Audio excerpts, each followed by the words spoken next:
retomamos la conversación con Alberto Franceschi. Ayer había ido derivando la cosa hasta el año 81, cuando se funda la LICI, pero habíamos dejado un montón de cosas por el camino. Sí que quizá convenga advertir a los que escuchen estas cosas que aquí estamos hablando pausadamente de cuestiones del pretérito que a muchos pueden no interesarles nada. A mí sí me interesa que yo quede bien ahí en esa historia. Que tienen un interés objetivo, pero no, lo digo porque seguramente hay cierto público que está simplemente absorbido por la inmediatez de lo que sucede, que quiere soluciones inmediatas a los problemas que le atribulan, etcétera, etcétera. Aquí ahora no se van a encontrar recetas, ni se va a adular los oídos a nadie diciéndoles lo que quieren escuchar, sino que se está reconstruyendo unos momentos históricos, tanto de Venezuela como de la biografía personal de Alberto Franceschi, que están muy interrelacionados, y no solo de Venezuela, sino de todo Hispanoamérica, y que en el fondo pues, son los mimbres que permiten entender mejor cuál es la situación actual. Entonces, quizá convendría, enlazando con lo que hablamos ayer, pues retomar un poco una visión conspectiva de la evolución, o de la evolución de la llamada izquierda en los años 60, 70, particularmente en el caso de Venezuela, hasta llegar, por ejemplo, al año 71, que se funda el MAS, el movimiento del socialismo, y entonces a partir de ahí ya poder empezar a navegar de nuevo. Bien, a veces uno sin pensarlo resulta ser parte de no solo la historia, que uno no era responsable de su curso, de su rediseño ni nada por el estilo, era parte de un movimiento que me trae hasta la vejez incluso, pero que está imbricado totalmente con problemas fundamentalísimos en América Latina que derivan de la Revolución Cubana como elemento, como parte sustancial de la propia historia venezolana desde los años 60, al punto que mírame en el exilio, 50 años después de la Revolución Cubana, 60 años después de la Revolución Cubana, y este exilio es parte de la misma historia aquella en la que yo me atravesé, entré y salí sin saber que estaba siendo parte de una trama de sucesos que, bueno, me llevaron a ser parte del MIR, que venía muy recientemente de su llamada pacificación, porque era una organización, pero estrictamente castrista, fundada al calor de la Revolución Cubana como gran escisión de Acción Democrática, el partido de Betancourt, y que de la mano de Moleiro y Américo Martín, habiendo dejado la vieja generación del MIR, de los dirigentes fundadores adultos, llamamos, y ya estos haciéndose adultos en la lucha insurreccional, Moleiro y Martín reconstruyen el MIR como organización que le buscan una salida hacia la lucha democrática,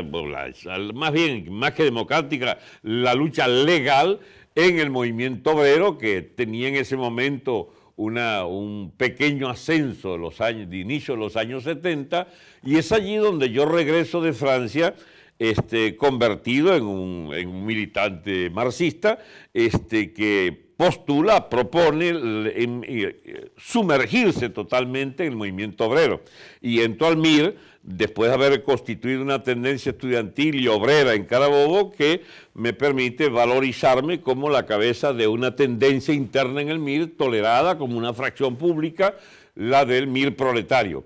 Y eso son varios años, 6, 7 años, como digamos, cabeza del movimiento sindical del MIR, no que existiera previamente, me tocó fundarlo, y Américo Martín también jugó un papel importante como figura pública.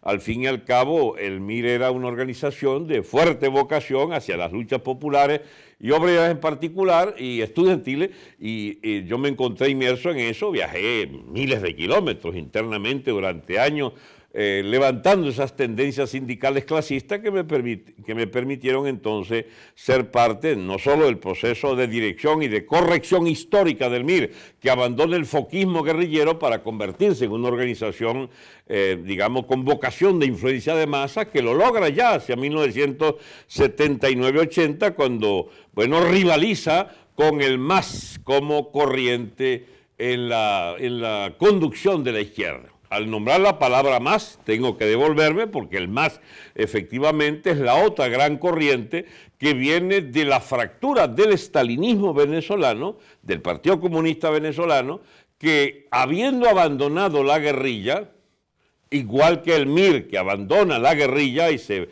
van a la línea, digamos, de participación electoral y de convivencia con el régimen fundado por Betancur, Caldera y Jóbito, 10, 12 años antes.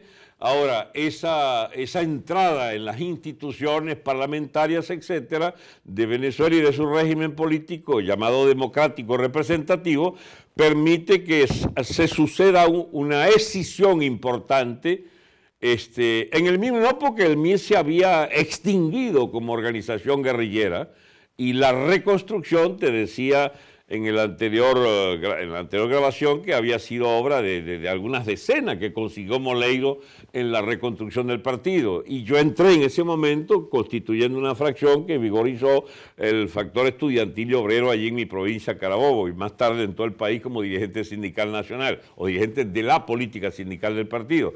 Mientras tanto, el MAS, estamos hablando a partir del año 71 que se funda el MAS era entonces una ruptura completa y total de esa generación intermedia del Partido Comunista que representaba Pekov, incluso con algunos antiguos como Pompeyo Márquez, que abandonan a los hermanos Machado y a los hermanos García Ponce y Jesús Farías en la adscripción a toda la política del Kremlin, a partir sobre todo de los Checoslovaquia del 68. Incluso el libro de Teodoro Pekov, Checoslovaquia, el socialismo como problema, es el punto de partida de esa ruptura teórica de la izquierda venezolana con la tutela moscovita, digamos, y en cierta manera con la tutela también de Castro, ¿bien?, que siguió emparrandado con las líneas guerrilleristas todavía que representaban la fracción Douglas Bravo del Partido Comunista, que siguió empeñado en la guerrilla,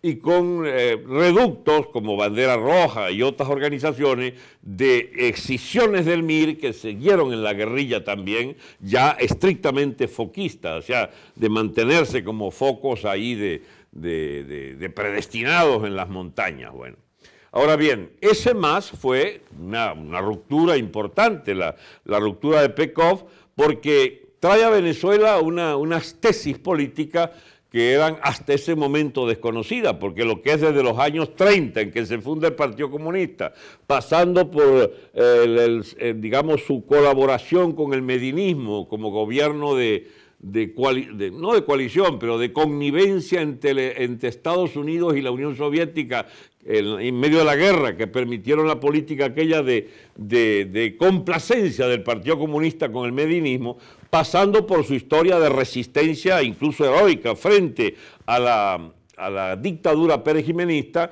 lo encontramos como protagonista de la Junta Patriótica y de todo lo que implicaba la lucha democrática radicalizada del 58-59. Pero aquí entonces que ese partido es empujado por su juventud y el MIR a la lucha guerrillera. Los viejos no estaban de acuerdo con esa línea guerrillera. Moscú se retira prontamente el año 62-63 de estas lides y quedan como colgados los militantes comunistas de la obediencia a La Habana o de la obediencia a Moscú. Y terminan... Moscú se retira cuando la crisis de los misiles. Claro. porque hay ese hecho mayor, exacto, que la Guerra Fría, bueno, es más fría que guerra en ese momento, y admiten entonces que tienen que hacer un retroceso. Eso en Venezuela se llamó incluso la línea de paz democrática, ¿bien?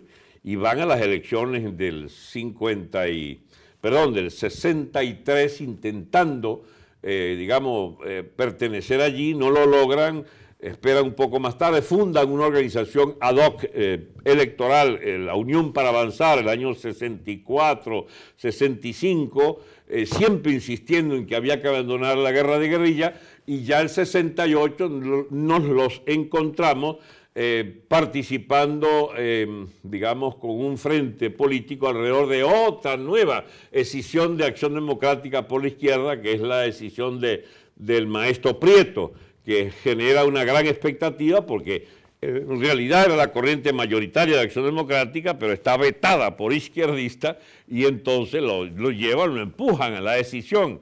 Y es cuando pierde Acción Democrática el poder con los socialcristianos. O sea, Betancur prefiere que pierdan el poder antes de admitir una candidatura de un izquierdoso, como se dice en Venezuela, en la candidatura del maestro Prieto. Pero volviendo a poner en orden los sucesos, el MIR abandona desde su línea de masa, la abandona y va a la guerrilla, y de la guerrilla sale destruido. Y lo vamos a encontrar en los frentes guerrilleros guevaristas, foquistas de los años 70, con militantes cubanos, del ejército cubano, incluso en las montañas del Bachiller, y vamos a encontrar ese MIR destruido completamente el 72, que es cuando yo entro, y muchos otros jóvenes que entraban para aquella nueva etapa del MIR. Y mientras tanto el Partido Comunista se había escindido, había provocado entonces las decisiones por la izquierda que siguen en la guerrilla. El partido recupera, digamos, su vocación electoral o de línea de paz democrática, pero de todas maneras sufre las consecuencias de la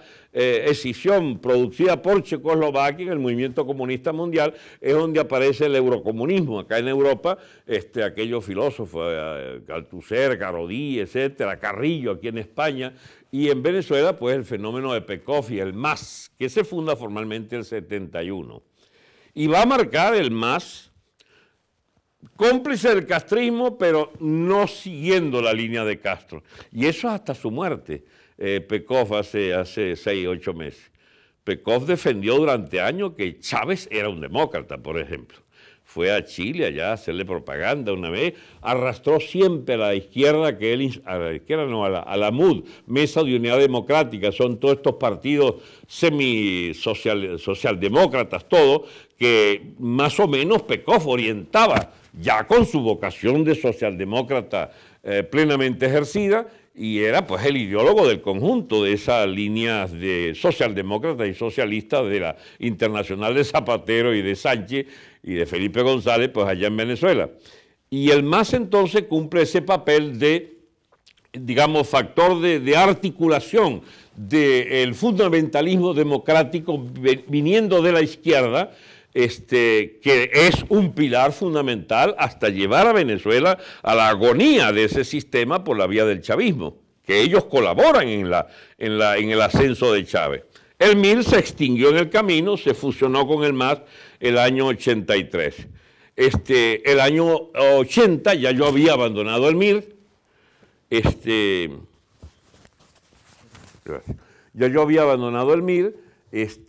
y me mezclé rápidamente con todo el proceso más bien de la militancia internacional en la CICI, en la LIT, en la LIC. Acuérdate que había estado 9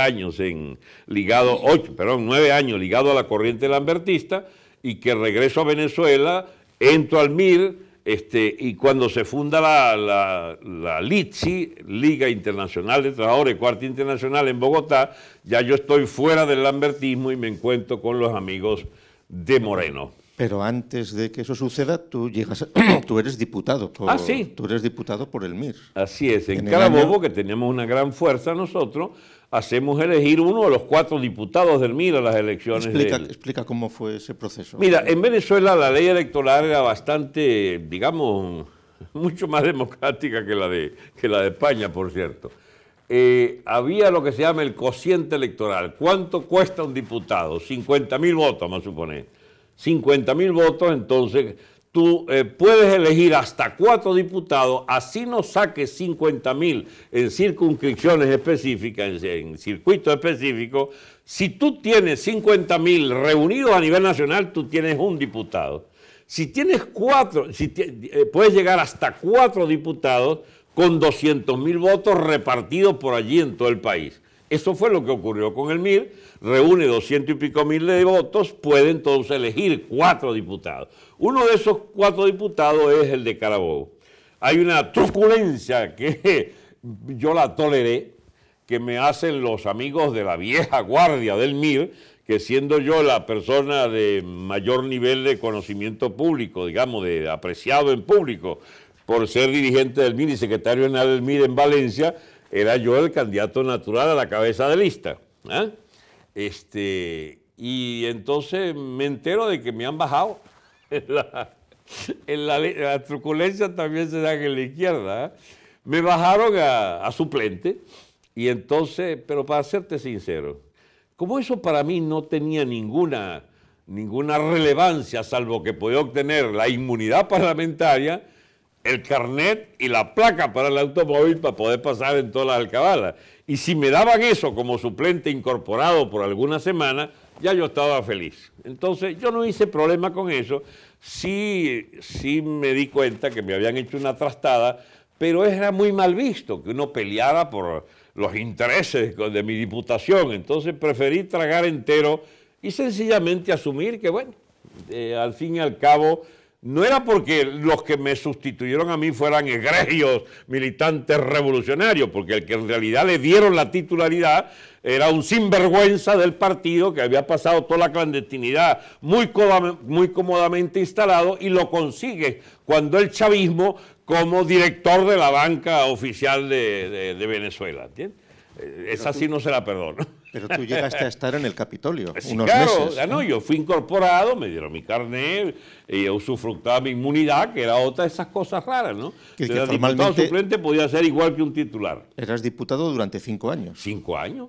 Y aunque antes de terminar ese periodo te fuiste a Argentina. Me fui, porque era la ambivalencia. Como no era titular, que debía ir todos los días a esa bendita Cámara, ya que yo solo era, digamos, ¿cómo se llama?, suplente, y me incorporaban sí y solo sí estaba en la vida regular del partido. Ahí ocurrió algo, que como el MIR estalla el año 80, entonces el diputado Martín, el diputado Rómulo Enrique, resuelven más bien hacer causa común en un bloquecito que había del diputado Rangel, que después será conocido, digamos, como figura siniestra del diseño del chavismo.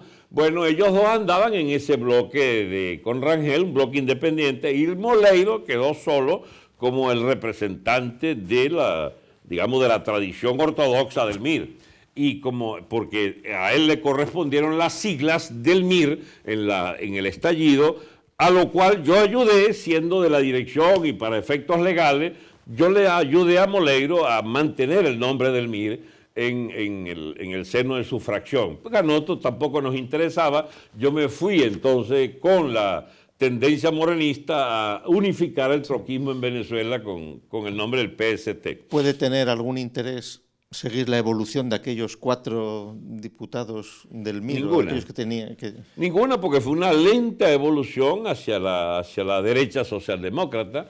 Allí yo metería la mano. No digo la tuya, digo los otros. Sí, iba a eso, yo metería la mano por la honorabilidad de Moisés Moleiro, que se mantuvo hasta el final como un tipo fiel a sus ideas. Pero acabas de decir que uno de los otros acabó en el chavismo con un alto puesto. Sí, etc. Y el otro, que es Américo Martín, terminó siendo, digamos, una persona un poco, llamemos iluso del sistema democrático también, pero no puede decirse que era un agente del chavismo, y mucho menos. El otro sí. Era el mismo sinvergüenza que me saca a mí de la lista principal, es el que después lo conseguimos. Esa me la pagaba algún día y me la está pagando en esta grabación. Yo nunca había hablado de esto, por cierto. Bueno, pero eso demuestra... Es parte de la historia, ojo. No, pero que esa es la realidad interna de lo que sucede en los partidos, y en todos los partidos. Así es. Donde ya son cuestiones casi etológicas, el que es más cara dura, el que es más descarado, el que es más aprovechado, más oportunista. Pues, y como yo no era nada de eso, no voy a hacerme autopropaganda, pero de verdad no me importaba que, está bien, quédate con tu cosa, yo sencillamente no voy a reclamarle al partido que no me ha dado mi lugar no me importó. Y sobre todo, además no había dinero, ¿eh? En el caso mío, éramos rentados del partido. En el caso de una vez que se fractura el MIR y cada quien agarra lo suyo, sí, les convino cobrar completa su dieta. Porque vosotros la dieta que teníais como diputados la entregabais al partido y sí, él os devolvía y os pagaba. Erais funcionarios del partido. Funcionarios rasca de $100. Sí. Bueno, pero es interesante yo no me acordaba de eso. Fíjate, bueno, pero esa experiencia parlamentaria te sirvió para conocer también las miserias internas del personal. Por lo menos eso lo aprendí. Y allí estuve yo presente en varios debates. ¿Interviniste? Intervine, sí, hay memoria escrita del Congreso de esas intervenciones, pero en realidad fueron muy pocos meses que yo estuve allí. De resto yo andaba en mi lío sindical y en las huelgas, etcétera, ¿no? Como activo participante de las luchas sociales.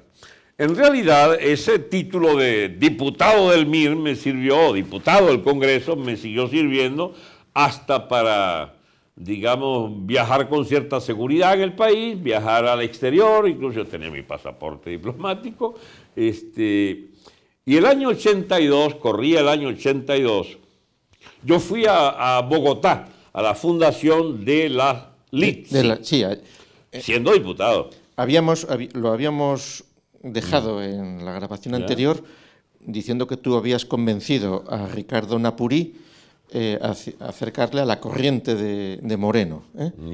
Y entonces que los dos pues organizasteis en Bogotá la LITSI, ¿no? Bueno, nosotros agregándonos a la poderosa fracción bolchevique que llamaba de Moreno. Pues entonces explica este proceso con tranquilidad. Mire, Moreno, te decía anteriormente que había fundado durante décadas una corriente muy dinámica en el marxismo trotskismo latinoamericano y tenía ese partido argentino de una gran fortaleza, ¿entiendes? Y una gran tradición de enraizamiento en el movimiento obrero. Mientras tanto, él había fundado en toda América fracciones, la llamada fracción bolchevique de la Cuarta. La Cuarta Internacional que dirigía Mandel en ese momento, tenía una fracción, la fracción bolchevique de Moreno, que reunió en todos estos países de América Latina una fracción propia. Con la peculiaridad que en Argentina Mandel orientaba o inspiró una corriente muy procastrista, muy proguevarista, partidaria de incluso la guerrilla. Y Moreno estaba en contra, por militante obrero de la tradición de formación bolchevique, que estaba en contra del guerrillerismo que propone Mandel. Y aquí que en Argentina el trotskismo era muy fuerte, y fue fracturado por esta corriente guerrillerista que se llevó 9/10 partes del partido en la corriente esta que monta el ERP, el ERP de Argentina, que era entonces una organización guerrillera que fue liquidada en la lucha clandestina y en la lucha guerrillera por la junta militar. Estoy hablando de la época de Onganía, quizás el año 60. Santucho. Bueno, entonces ahí estaban los montoneros también con su propia guerrilla. Montoneros y el ERP eran las dos direcciones guerrilleristas. El montonero fue la más importante, pero el ERP desmanteló toda una generación. Hay muchos muertos que le debe la corriente de Mandel y Krivin al movimiento trotskista en América, ¿no? Bueno, Moreno estuvo en contra de eso y defendieron la línea obrera en muchos países, fundaron núcleos en Bolivia, en Perú, en Colombia organizaron fundaron un partido, PST colombiano, que llegó incluso a tener una especie de, no de desviación, sino de acomodamiento a las circunstancias de la revolución sandinista, que como era por la vía de una guerra de guerrilla, pero de alto calibre, de fuerzas regulares, Moreno se le ocurrió no como ocurrencia, sino que vio la necesidad de meterse en ese proceso contra la dictadura de Somoza.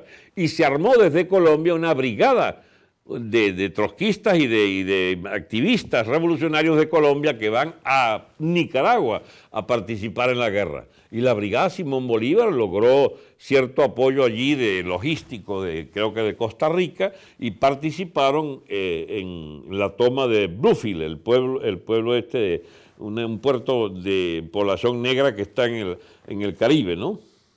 Esa brigada Simón Bolívar organizó en Bluefield, los sindicatos y la cosa empezaba, y cuando se va a Managua a dar la batalla de convertir la revolución sandinista en revolución obrera, encontraron fue la cárcel y unos manotazos feos que le metieron a varios militantes y la expulsión de la brigada de Nicaragua, porque esto es nuestro, aquí no se meten ustedes, señores troquistas, le habrán dicho, nosotros somos sandinistas y castristas, guevaristas, aquí no se aceptan troquistas. Y los echaron. Bien. Pero esta fracción bolchevique entonces de Moreno a lo largo y ancho de toda América Latina había también logrado implantarse en Brasil. Y lo de Brasil es interesante porque cuando yo entro en esa corriente yo no sabía que teníamos una potencialidad enorme, no solo en Argentina sino en Brasil también. Había una tendencia estudiantil, la alicerce de los liceos. Alicerce es como eso, como que tumban las puertas de castillo en portugués, alicerce, esa palanca grande con la que tumbas puertas, ¿no? Es un nombre muy bonito. Entonces, alicerce en la juventud llegó a ser una corriente impresionante en la juventud liceísta. Estoy hablándote del año, entonces, 80, perdón, ya va, time, como dice, estoy en Argentina, el año 82. 82. Sí, en Brasil se produce ya el derrumbe de la dictadura, empieza a derrumbarse la dictadura militar o a agrietarse, y uno de esos agrietamientos es la lucha de las juventudes, ¿cómo se llama?, estudiantiles, y las luchas del movimiento obrero, de Lula, del PT. Y esta fracción nuestra en Argentina, hablo nuestra, de la LITSI, nos lleva incluso a colaborar abiertamente en la constitución de la izquierda del PT y de ese movimiento estudiantil. Lo tuve muchas veces en Sao Paulo en esa época. La LITSI la constituisteis en Bogotá, en Bogotá, sí, que era donde vivía Moreno. Donde vivía Moreno en el exilio, así es. ¿En serio? Aunque él tenía allí, me habías dicho, algún negocios para poder funcionar. Sí, había distintas oportunidades editoriales, cosas, etcétera, que hacía para ayudar a la organización. De Panini, ¿no? Creo que una vez distribuyeron Panini, las tarjeticas esas del fútbol. Era muy ingenioso Moreno para los negocios. Los cromos de... Así. Sí. Bueno, pero mira, me salté algo, ¿no? Que sí, es que efectivamente mi viaje ¿cómo se llama?, a Bogotá para la fundación de la LITSI, a pesar mío, sin yo tener conciencia de eso, me convierte un poco en personaje del asunto y paso la historia oficial del troquismo, para mi suerte o para mi desgracia, como una persona conocida, pues allí en la... ¿Eras diputado? Era diputado del MIR y era una persona notoria y le habían arrancado al lambertismo estos dos dirigentes, Naporí y Franceschi. Entonces pasamos a ser medio personaje del asunto. Moreno era muy, muy hábil en esto de hacer notar o hacer más importante lo que era quizás dos figuras. Si no éramos de segundo orden, no era tampoco que... Pero en el MIR a ti te trajo alguna complicación. Ya había liquidado el MIR, ¿te acuerdas? El MIR se termina el año 80.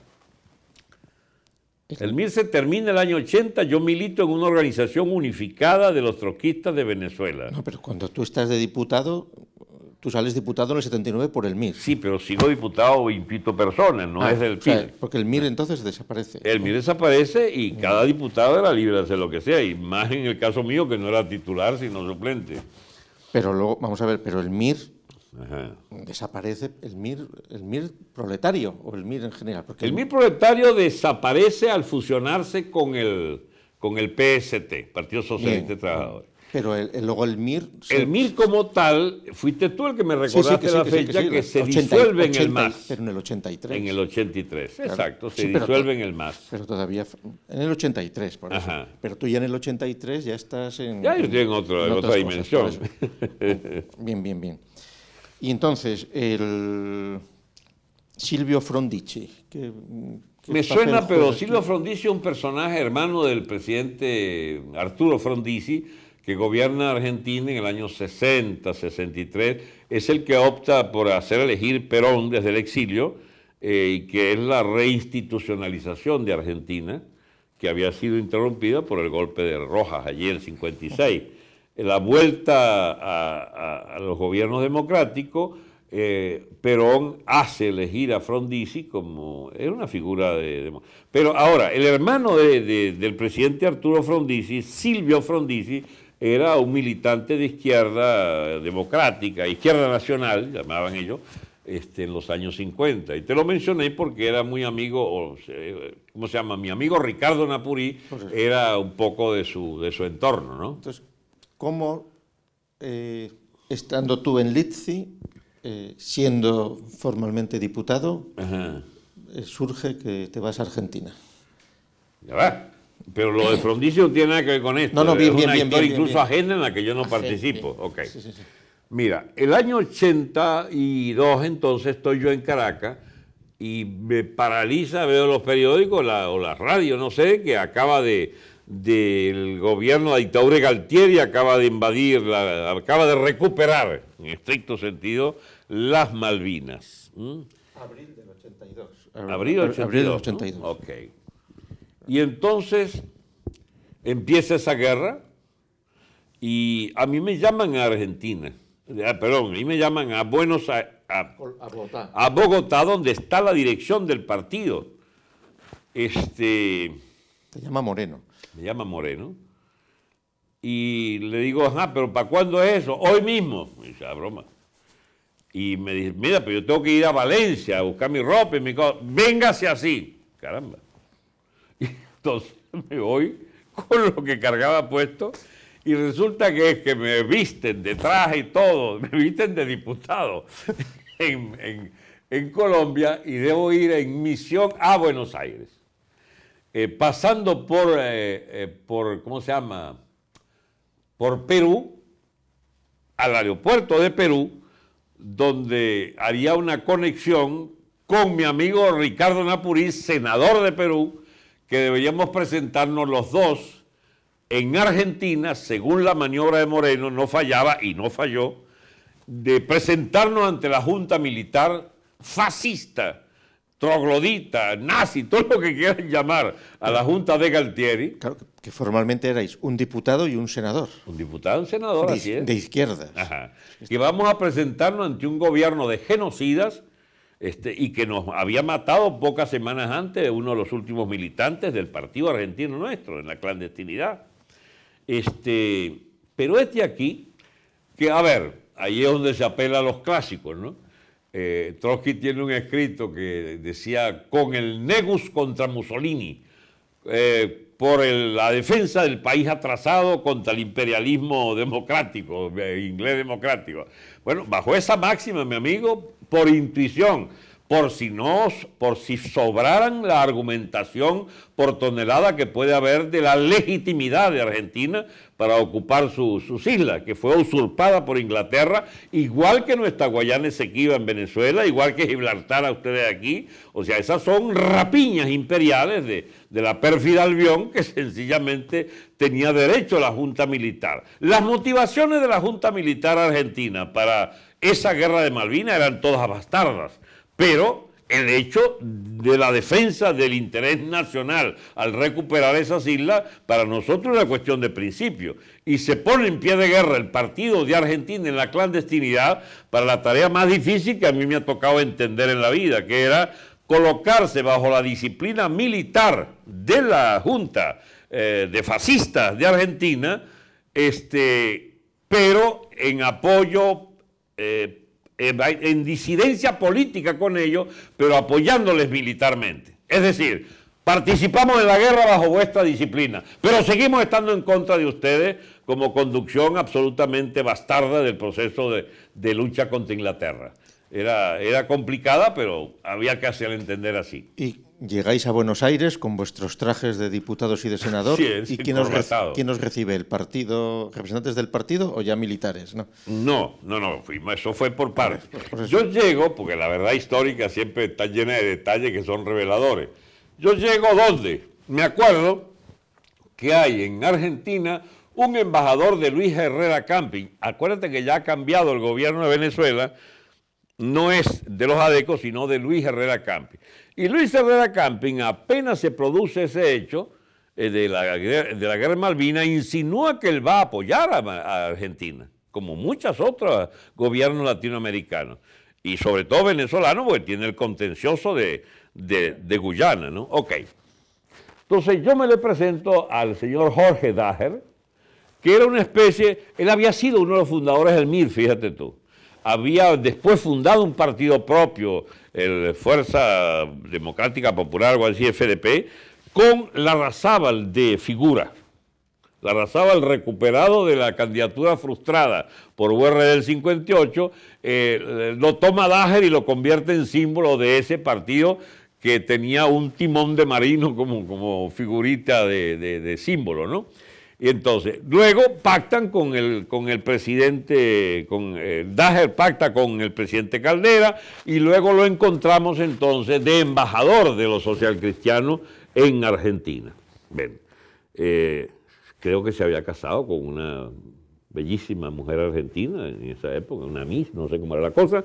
Bueno, resultado, yo voy a verlo y lo consigo exultante de optimismo por la cuestión de Malvinas. Y le explico, asumo el riesgo de explicarle nuestra misión. Me dice, listo, yo consigo la entrevista.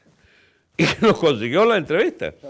Cuando vosotros vais, Moreno, desde Bogotá, había pensado esa posibilidad, pero no tenía ningún contacto. O sea, fue algo no teníamos, era buscar la manera de llegar a la Junta. Y a mí se me ocurrió llegar a lo la del Junta embajador. y ofrecerles a los de la Junta esa opción tan curiosa, por lo menos, ¿no? Sí, pero era de principio, era principista. O sea, nosotros queremos apoyar esta guerra y no los apoyamos ustedes porque ustedes hasta hace días nos han matado gente.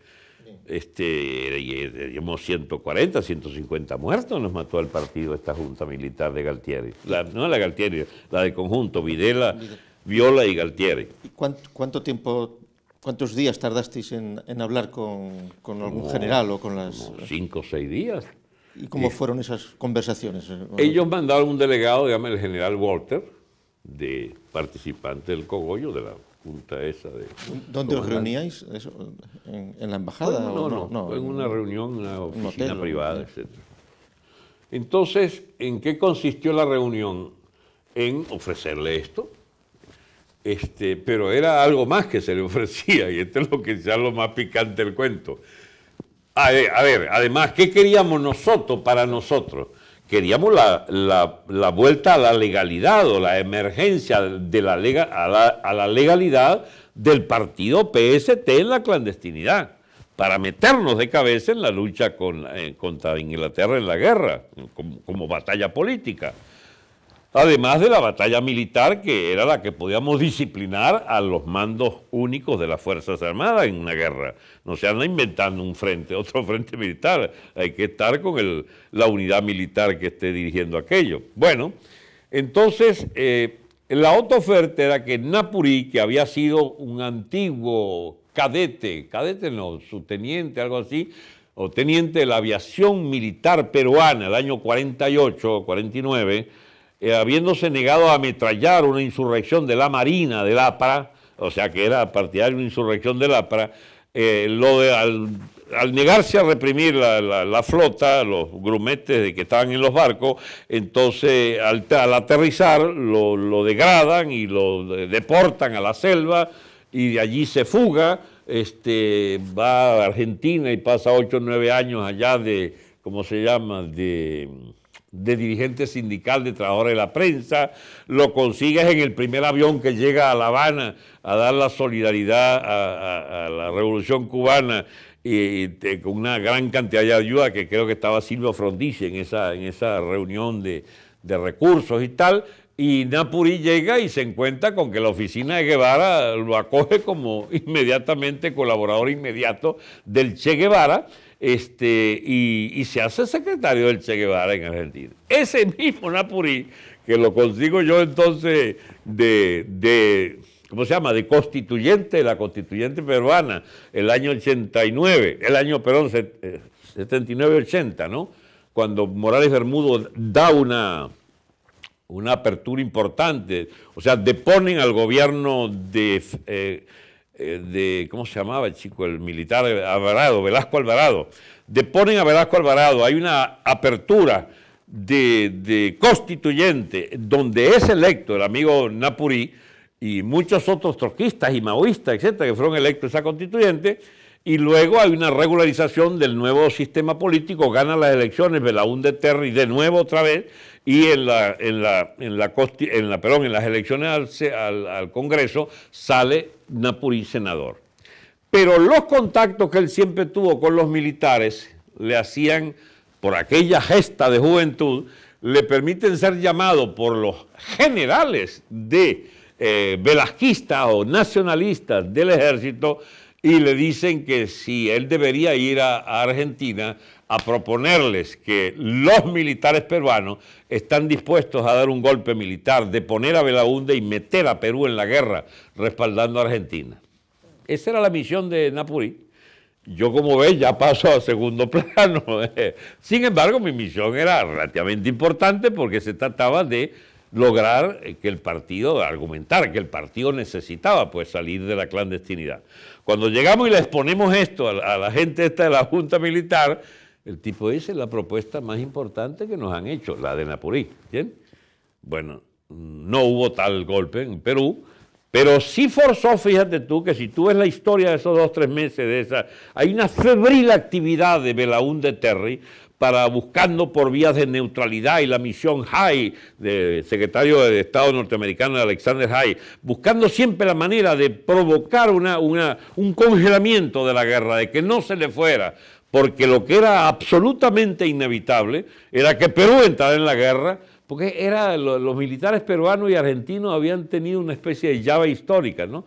Se formaban muchos en las escuelas de uno u otro país y tenían nexos históricos, pues, ¿bien? Y nacionalistas, aunque los de Argentina eran de derecha católica y los de Perú eran nacionalistas izquierdosos, la filial anti-yanqui de ambos les permitía siempre tener vaso comunicante. Y en este caso, el meterse en una guerra al lado de Argentina, para ellos no tenía ningún problema, siendo que eran izquierdosos los peruanos y bien de derecha los de Argentina. Bien, Naporí les dejó eso sobre la mesa y nos fuimos entonces a un acto autorizado por el gobierno, que sacamos el sector de estudiantes e intelectuales al primer acto en 8 años, 7 años que se hacía de la clandestinidad. Fue un acto yo lo recuerdo con mucha emoción porque veías parejas que se reencontraban, chicos, después de años, amigos, hermanos, o sea, eran como 400, 500 apiñados allí en un sótano de alguna cuestión de arte, y entonces dimos unos discursos allí. Yo me río solo porque ahí fue que yo descubrí esas cosas que uno inocente toda la vida. Yo sí veía que había un fotógrafo que me tomaba ángulos y tal, y yo le declaraba y decía, y al final me dice un amigo: caramba, el gobierno te tomó en cuenta. Había estado declarándola para un sapo allí, un espía del gobierno, que no me perdía palabras y no me perdía ángulos en la foto. Bueno, ese acto fue sencillamente muy emotivo. Los militantes lloraban, la mayoría, porque era el reencuentro pero años llevando palos, chicos, y privaciones de todas clases, y que por primera vez querían. De ahí entonces salió la tesis de constituir una organización. Bueno, cuando le planteamos al gobierno que, ¿cómo se llama?, que queríamos pues la legalización del PST, el gobierno dice que podemos correr, pero no con esa sigla, porque había un decreto especial de ilegalización contra esa sigla 3 o 4 años antes. Y entonces, bueno, total, montamos entonces una organización de fachada, Malvinas Argentina se llamaba, empezamos a abrir locales por ese Malvinas Argentina y a inscribir voluntarios para la guerra, se inscribieron más de 120.000. 120.000 voluntarios. 120.000 jóvenes en las esquinas. Y esa organización Malvinas Argentinas la controlabais vosotros, era una fachada vuestra. Sí, era una fachada, pero no llegó a tener gran organicidad porque al mes y medio, 2 meses terminó la guerra, claro. La capitulación. Abristeis sedes por toda Argentina. Empezamos a abrir muchas sedes que luego con la caída de la dictadura, que es precisamente el cálculo que había hecho Moreno, la guerra o se hace antiimperialista, y si se hace antiimperialista, se lleva por delante esta junta de fantoches de todos los regímenes de opresión del mundo, esta junta militar fascistoide argentina, o se la lleva por delante la revolución antiimperialista, porque se transformaría la naturaleza de esa guerra, alentarse en una especie de movimiento envolvente de toda América solidaria con la lucha antiimperialista de Argentina, o si retrocede, también pierde la Junta, porque va a haber entonces una revolución democrática, de conquista de libertades, etcétera, etcétera. Esta fue la segunda hipótesis que se dio, el gobierno se le tranca todo y cae Galtieri, hay un golpe de Estado con el general Nicolaides y luego el general Viñone, que era uno de los oficiales más antiguos, lo ponen de mascarón de pro allí, de un inviable gobierno militar que termina haciendo las concesiones para unas elecciones rápidamente a los 7, 8 meses. Y el partido lanzado en ese interregno de legalidad precaria, pero que rápidamente lo tomamos muy a fondo, transforma aquella organización transitoria Malvinas Argentina en movimiento al socialismo. Tomamos prestado el nombre del MAS de Venezuela, el movimiento al socialismo, y abrimos 700 locales. Era una fiebre impresionante de construcción. Una cosa, mira, guardando las diferencias, como lo de Vox en España, una cosa de golpe, así un movimiento importantísimo de la juventud, ¿no? Bueno, esta organización, entonces había que armarle su estructura de cuadros, armarle su representación en el movimiento sindical, era todo nuevo por hacer, porque habían años y años de clandestinidad. Y yo entonces, me pidieron quedarme en Argentina. Y me quedé en Argentina. ¿Tú volviste a Venezuela algo? ¿O no? Sí, volvía. Sí. Y además estaba entonces, se mudaba la dirección de la Internacional de Colombia, se mudaba a la Argentina, incluyendo a Moreno, que vivía en la clandestinidad en la propia Argentina, porque había serios peligros de que eso lo liquidaran físicamente, los fascistas argentinos. Pero esa estancia en Argentina es, pero tú estuviste en Argentina 5 años, más hasta el 87. 5 o 6. 87, sí, pero en yo Buenos no puedo Aires, decir que yo viajando. vivía en Argentina. Yo en realidad tenía a Argentina como base de operaciones. Yo anduve en medio mundo desde allí, porque es la base de la dirección de la Internacional, donde yo alternaba periodos de 4 o 6 meses en Argentina y periodos de 4, 5 o 6 meses fuera de Argentina. Ya ni te puedo relatar la cantidad de veces que viajé a todos los demás países. Yo saqué una vez la cuenta que había viajado a 39 países desde Argentina. Siempre representando a la Internacional. A la LITSI. A la LITSI. Liga Internacional, la LID o LITSI. De la Corte Internacional. Por ejemplo, todo el proceso de explosividad, ¿cómo se llama? Política de Brasil, lo vivimos nosotros desde Argentina. Y muchas cosas influimos. La gente ni siquiera puede imaginarse lo que puede influir una organización de vanguardia.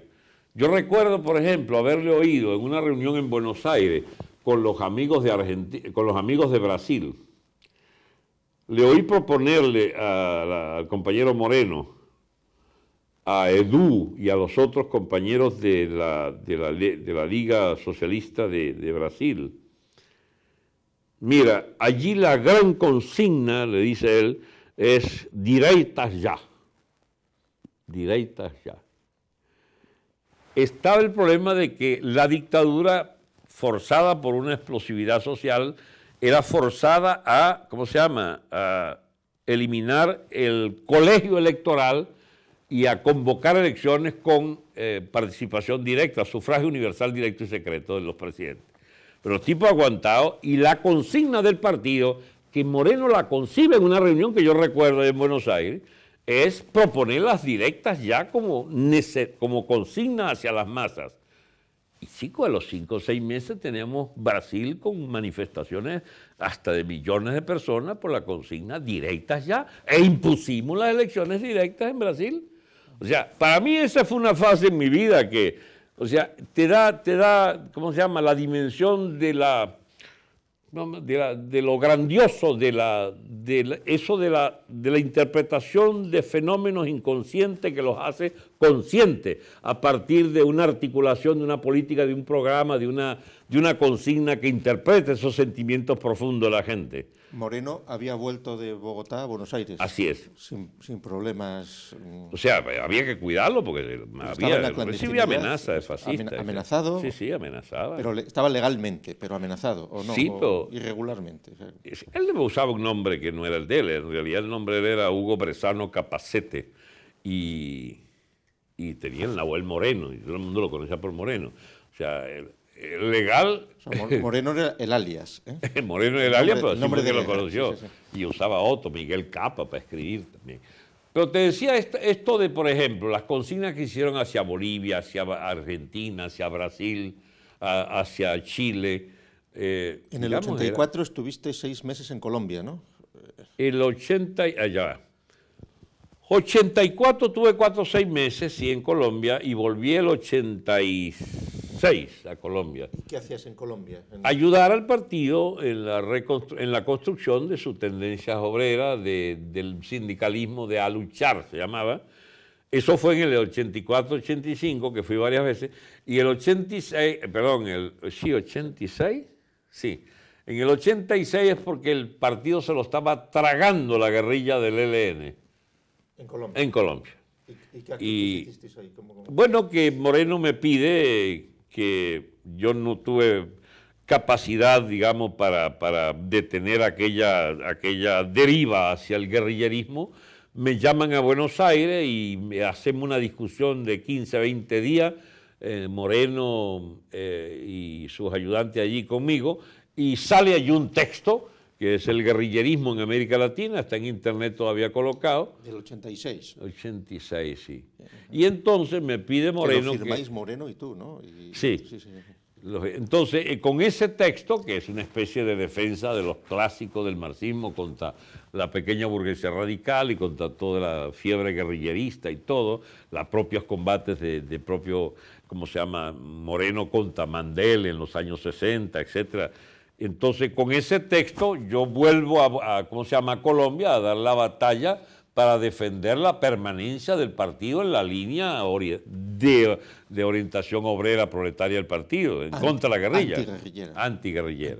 Y el partido lo salvamos en 2/3 por lo menos, y una cosa anecdótica, caramba, triste, ¿no? El día que termina el Comité Central, que ganamos el Comité Central, yo llamé a Moreno, estaba muy, muy contento porque habíamos ganado la batalla, habíamos salvado el partido de la deriva, a todo el partido que estaba en la deriva guerrillera, lo habíamos, digamos, realineado hacia una línea hacia el movimiento obrero otra vez, y al día siguiente murió, en la mañana, un infarto fulminante. Murió Moreno. Tú, antes de eso, en el 85, estuviste un año en Europa, en Madrid y en París. En eso que te decía yo de que yo estaba en Buenos Aires, o sea, no puedo decir que estaba en Argentina, estaba allá, pero basado. Estuve en Madrid, estuve en París, exacto. ¿Y en Madrid estuviste poniendo en marcha el PST o colaborando con el PST? En Madrid no, ellos ya existían desde la fracción de Moreno en la cuarta de Mandel, ¿no? En la cuarta que dirigía Mandel, existía ese PST de acá. Sí. Yo no colaboré, sino, bueno, ocasionalmente en reuniones. ¿Pero venías como conferenciante? ¿Venías yo venía a fiscalizar, a ver no, cómo tampoco. Es que mi tarea en Europa no era la de ser parte de los partidos o de vigilar partidos ni nada, sino era de abrir todo el trabajo hacia Europa del Este. Ajá. Ese era mi trabajo. Y entonces, ocasionalmente podía participar en alguna actividad, pero el objetivo de mi permanencia en Europa era vincularme al movimiento obrero polaco, al movimiento ruso y de otros países del este europeo. Y eso fue lo que hice durante 1 año y medio, 2 años. Claro, estamos en los años que todavía no se sabe, pero que se está acercando en la Unión Soviética el proceso que va a dar la perestroika y el glasnost, y a su descomposición.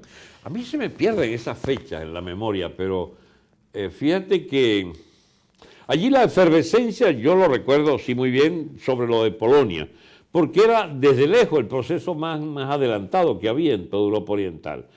Yo estuve 2 o 3 veces en Berlín del Este, estuve en Checoslovaquia, fui a ver a ¿cómo se llama? Un periodista llamado, Dios mío, se me ha perdido el nombre, ya, después lo consigo. Estuve en Rumanía, pero en Rumanía, fíjate, ya se me trastocan los tiempos, porque en Rumanía yo estoy caído Ceausescu. Había ¿cómo se llama? Una efervescencia obrera importante y yo voy a un sindicato que nos invita por vías esas de rumanos en Argentina, lo que fuera, un comité de fábrica de una enorme fábrica en las afueras de Bucarest que producía turbinas de esas de centrales eléctricas, chicos. Y ahí me impactó que producían las General Electric, gigantesca aquella cosa, ¿no? 30 años después de todo aquel activismo internacionalista, de la mano del morenismo, por distintos países, organizando. Claro, toda esa organización, todos esos recursos, toda esa potencia organizativa, ¿qué plataforma nacional estaba detrás? Si es que la había, o era todo una superestructura, dicho de otra manera.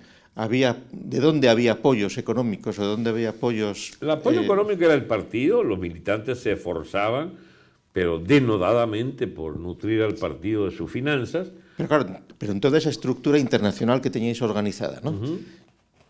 ¿Quién eran los aliados nacionales más firmes? No había Francia, Estados Unidos, no había Venezuela. finanzas que no fueran estrictamente del origen de los militantes.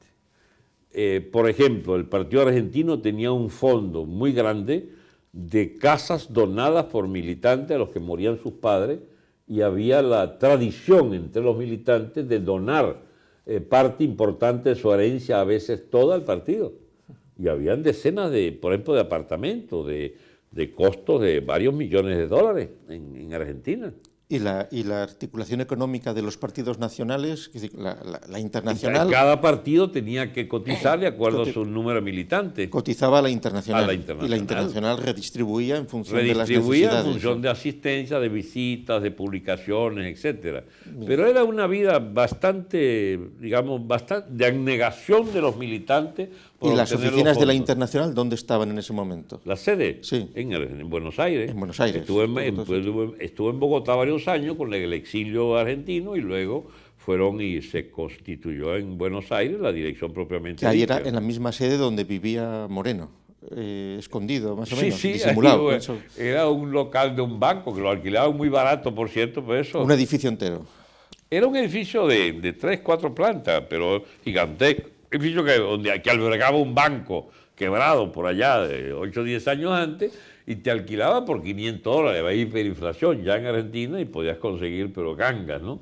Y yo recuerdo que ese edificio, por allá en la calle Perú, del microcentro de Buenos Aires, tenía una especie de túnel de entrada al fondo, y por ese túnel se subía por las escaleras traseras a un 3er o 4er piso donde vivía Moreno en clandestinidad completa. Es una cosa rarísima que montamos allí, que no se podía ver desde abajo porque era un 4er piso que estaba como detrás. Y entonces en el 3er piso subíamos los de la Comisión Política Nacional del MAS o de la Internacional, y sencillamente se trancaba todo aquello y tal, y entonces venía Moreno y hacía la reunión con nosotros ahí. Es una cosa realmente interesante, ¿no? Ahora, yo participé activamente en la construcción del MAS al mismo tiempo, ¿no? Del MAS argentino. Del MAS argentino, sí. Hay un vídeo en internet del 87, que debe ser antes de la muerte de Moreno, un gran meeting. ¿Por qué eres mala gente tú que me acuerdas de ese meeting? No, pero cuéntanos, es que ese meeting a mí siempre me ha llamado la atención, y por eso te lo pregunto ahora, 32 años después. Tú eres el que das el meeting representando a la Internacional. Sí. Pero estás flanqueado por fotos de los fedayines y de Arafat, etc. Así es. Pues, permíteme que se entienda eso hoy. A ver. Caramba, imagínate. Tienes unas 2 horas de tiempo. No tenemos prisa. Ya. Mira, allí lo que ocurre es lo siguiente. Yo soy una figura de, entonces, la elite, ¿verdad? Y los trotskistas en general, en todos los años 60 y 70, los habían complicado o habían derivado por cuenta propia en una línea contraria a la creación del Estado de Israel. Ese es un hecho histórico. Los trotskistas en general, entonces, compartían toda esta leyenda, todo el mito palestino de que se le había quitado la tierra, cuando en realidad, en estricto sentido histórico, visto ahora retrospectivamente, ahí lo que ocurrió es que eran las tierras árabes de tribus, de beduinos, de cuanta cosa había en ese espacio de la Palestina y de los mandatos británicos, del imperialismo británico. Allí se constituyó desde aquella, ¿cómo se llama?, resolución Pickup, creo que se llamaba, la resolución durante la guerra, incluso de Inglaterra.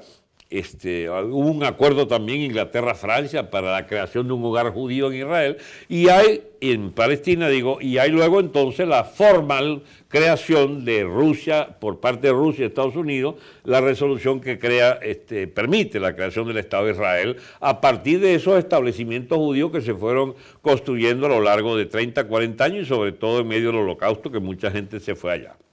Ok. Nace Israel entonces bajo los auspicios de Naciones Unidas. Es una creación de la coexistencia pacífica de imperios que no solo auspician eso, porque está Inglaterra, está Francia, está Rusia, está Estados Unidos.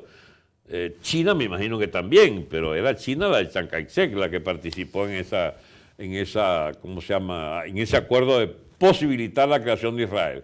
Pero el movimiento comunista, digamos, más izquierdista, y el movimiento del nacionalismo árabe, nacionalismo, ¿cómo se llama?, africano en general, y los trotskistas, no sé por qué razón de fondo, se meten entonces de lleno en la causa al lado de los palestinos y de su organización de Arafat, de la OLP, contra la existencia del Estado de Israel.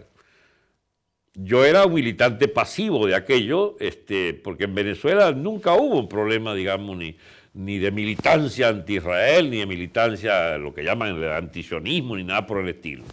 Y los árabes más bien eran como personas bastante desdibujadas en esto de las luchas del pueblo palestino, porque sobre todo habían sirios y habían libaneses a su vez cruzados por sus propios líos. Es decir, no hubo nunca en Venezuela y había una presencia fuerte de los judíos en Venezuela, en sus comunidades, su comunidad judía y sus que hacía, y la representación árabe era muy tenue, aunque había cierta beligerancia por parte de que los adecos, Acción Democrática, le daba realce por lo de la OPEP a la existencia de las alianzas con los petroleros árabes, los países árabes. Pero yo no recuerdo en mi formación de joven una necesidad de definición respecto a Israel. Sí recuerdo que el lambertismo era fanático de la lucha contra el Estado de Israel.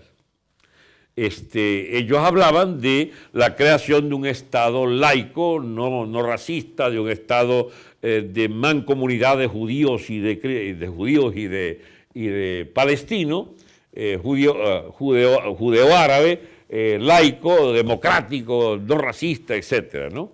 Pero estaban por la destrucción del Estado de Israel. Cuando yo me hago trotskista, en una hora que no voy a calificar de mala o buena, en una hora de mi vida, yo sencillamente participo de esa jerga oficial de la lucha contra Israel. Bueno, todo el trotskismo era partidario de esa línea. Moreno también. Eran contrarios al Estado de Israel. Lo que yo no sabía es que un día voy yo a Buenos Aires, entonces, alejado de esas temáticas, y cuando yo voy a hablar, me nombran para hablar en ese meeting, me veo escoltado por unos militantes de la OLP, y es lo que tú viste entonces. después de los de la OLP, los fedayines estos que sacan su bandera palestina, etcétera, vengo yo a explicar algo que no tiene nada que ver con los fedayines, porque yo lo que hago es una propaganda genérica allí por la causa de la Liga Internacional de los Trabajadores, Partido de la Revolución Socialista, etcétera, y en memoria de Moreno, que había muerto 4 o 5 meses antes. Esa es mi participación en el meeting. Lo que te prueba que alguna figuración me daban todavía como miembro del cogollo, pues, de la Internacional. Fue un meeting con miles de personas. Era un estadio, no sé cuántas decenas de miles, un estadio Vélez Sarsfield creo que era. Era mucha gente. Yo recuerdo aquellas tribunas full, 1 de mayo del 86, es eso, ¿no? 86, sí. Vamos a ver, entonces, volviendo a esto de... No, 87. Trotsky era judío. Sí. En Argentina había muchos judíos. Una fuerte comunidad. No, ¡Ey! El partido estaba lleno de judíos. Por eso te quería preguntar. Es decir, Argentina es una de las juderías más importantes del mundo, sí, porque judíos, digamos, liberales, más askenazis, habían pensado, y hubo un proyecto de comprar una parte de Argentina, la Patagonia, para hacer el Estado Nacional judío, pero un proyecto que fue negado fundamentalmente por los judíos más religiosos, más ortodoxos, que ponían como condición el Jerusalén. Entonces, fundamentalmente sefarditas, etc. Entonces, claro, ¿cómo esa realidad de la importante presencia judía en Argentina, cómo podía influir eso en el morenismo, en vuestro partido, en lo de las Malvinas, o esto que me acabas de decir, que había judíos en el partido? O sea, Fíjate que por la misma pregunta que habría sobre el lambertismo, Lambert era judío, y la media dirección era judío. Charles Berg, del jefe de la juventud del partido, era judío. Había está lleno de judíos también los franceses. Y en Argentina, yo recuerdo varios periodistas, generalmente tipos muy brillantes, todos eran judíos. Ahora, ¿por qué? Incluso para complicar más la cosa, tú a nosotros nos conociste principalmente a través de un judío, de Gustavo Daniel Pereznik, sí, que colabora en el Catoblepas desde hace 16 años o 17 años, que ha estado aquí. Te voy a confesar un secreto. Por Pereznik, yo comenté aquí en una charla acá, de que a mí me impactó mucho que Pereznik habló en un momento de un apóstata llamado, creo que Bartolomeo Franceschi, por allá en el siglo XV. Y yo, Dios mío, a lo mejor yo resulto judío. Pero hay una cosa rara, ¿sabes? Mi abuelo, que ayer no dio el otro día cuando grabamos la otra parte, no percibí que como yo no llevo el apellido de mi abuelo alemán,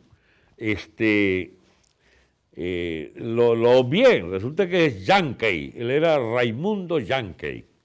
Y Raimundo Yankey pudo haber sido a lo mejor judío polaco, porque alemán del norte, ese apellido es muy común en Polonia del norte.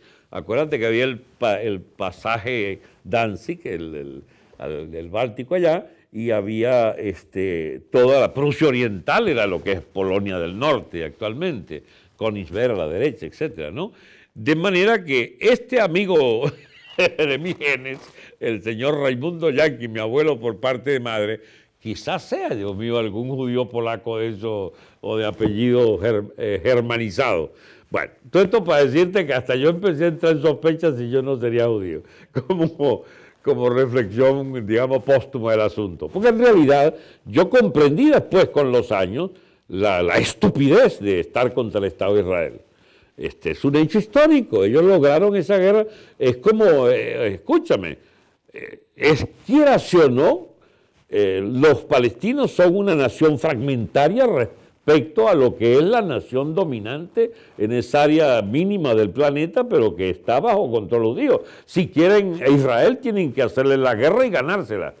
Y Israel ha logrado, por un hecho de guerra, haberse establecido con unos límites infranqueables y una capacidad material que no permite dudas sobre su legitimidad histórica, aunque sea Dios conquistada para ocupar esa tierra, digo en el sentido práctico, ¿no? Y sobre todo con una racionalidad política y real muy por encima de sus enemigos medievales islamizados. Así es, por añadidura. Entonces, ¿a quién me vas a poner a escoger?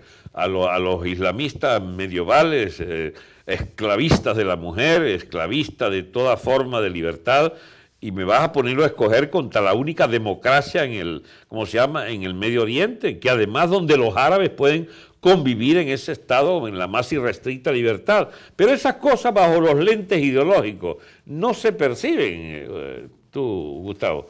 Y es lo que uno, cuando por fin abandona esas camisas de fuerza de las ideologías y de los alineamientos automáticos, yo en ese meeting que tú me viste por allí, yo estaba alineado automáticamente detrás del absurdo de que Israel no tuviera derecho a existir, pero después de los años que 20, 30 años después de eso, esa es la bendita cosa de los videos que quedan allí como para que te pregunten por ellos 30 años después. No, pero eso también obliga a preguntarse los apoyos que ha tenido el Islam y que han tenido los palestinos y que siguen teniendo hoy.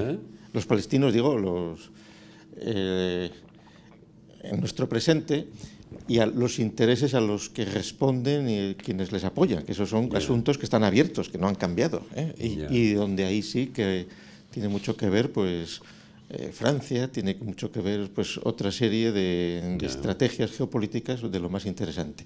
Habíamos dicho que en el 85 estuviste en Madrid. Ajá. Allí conociste a algunos de los... Sí, había un partido del PST español.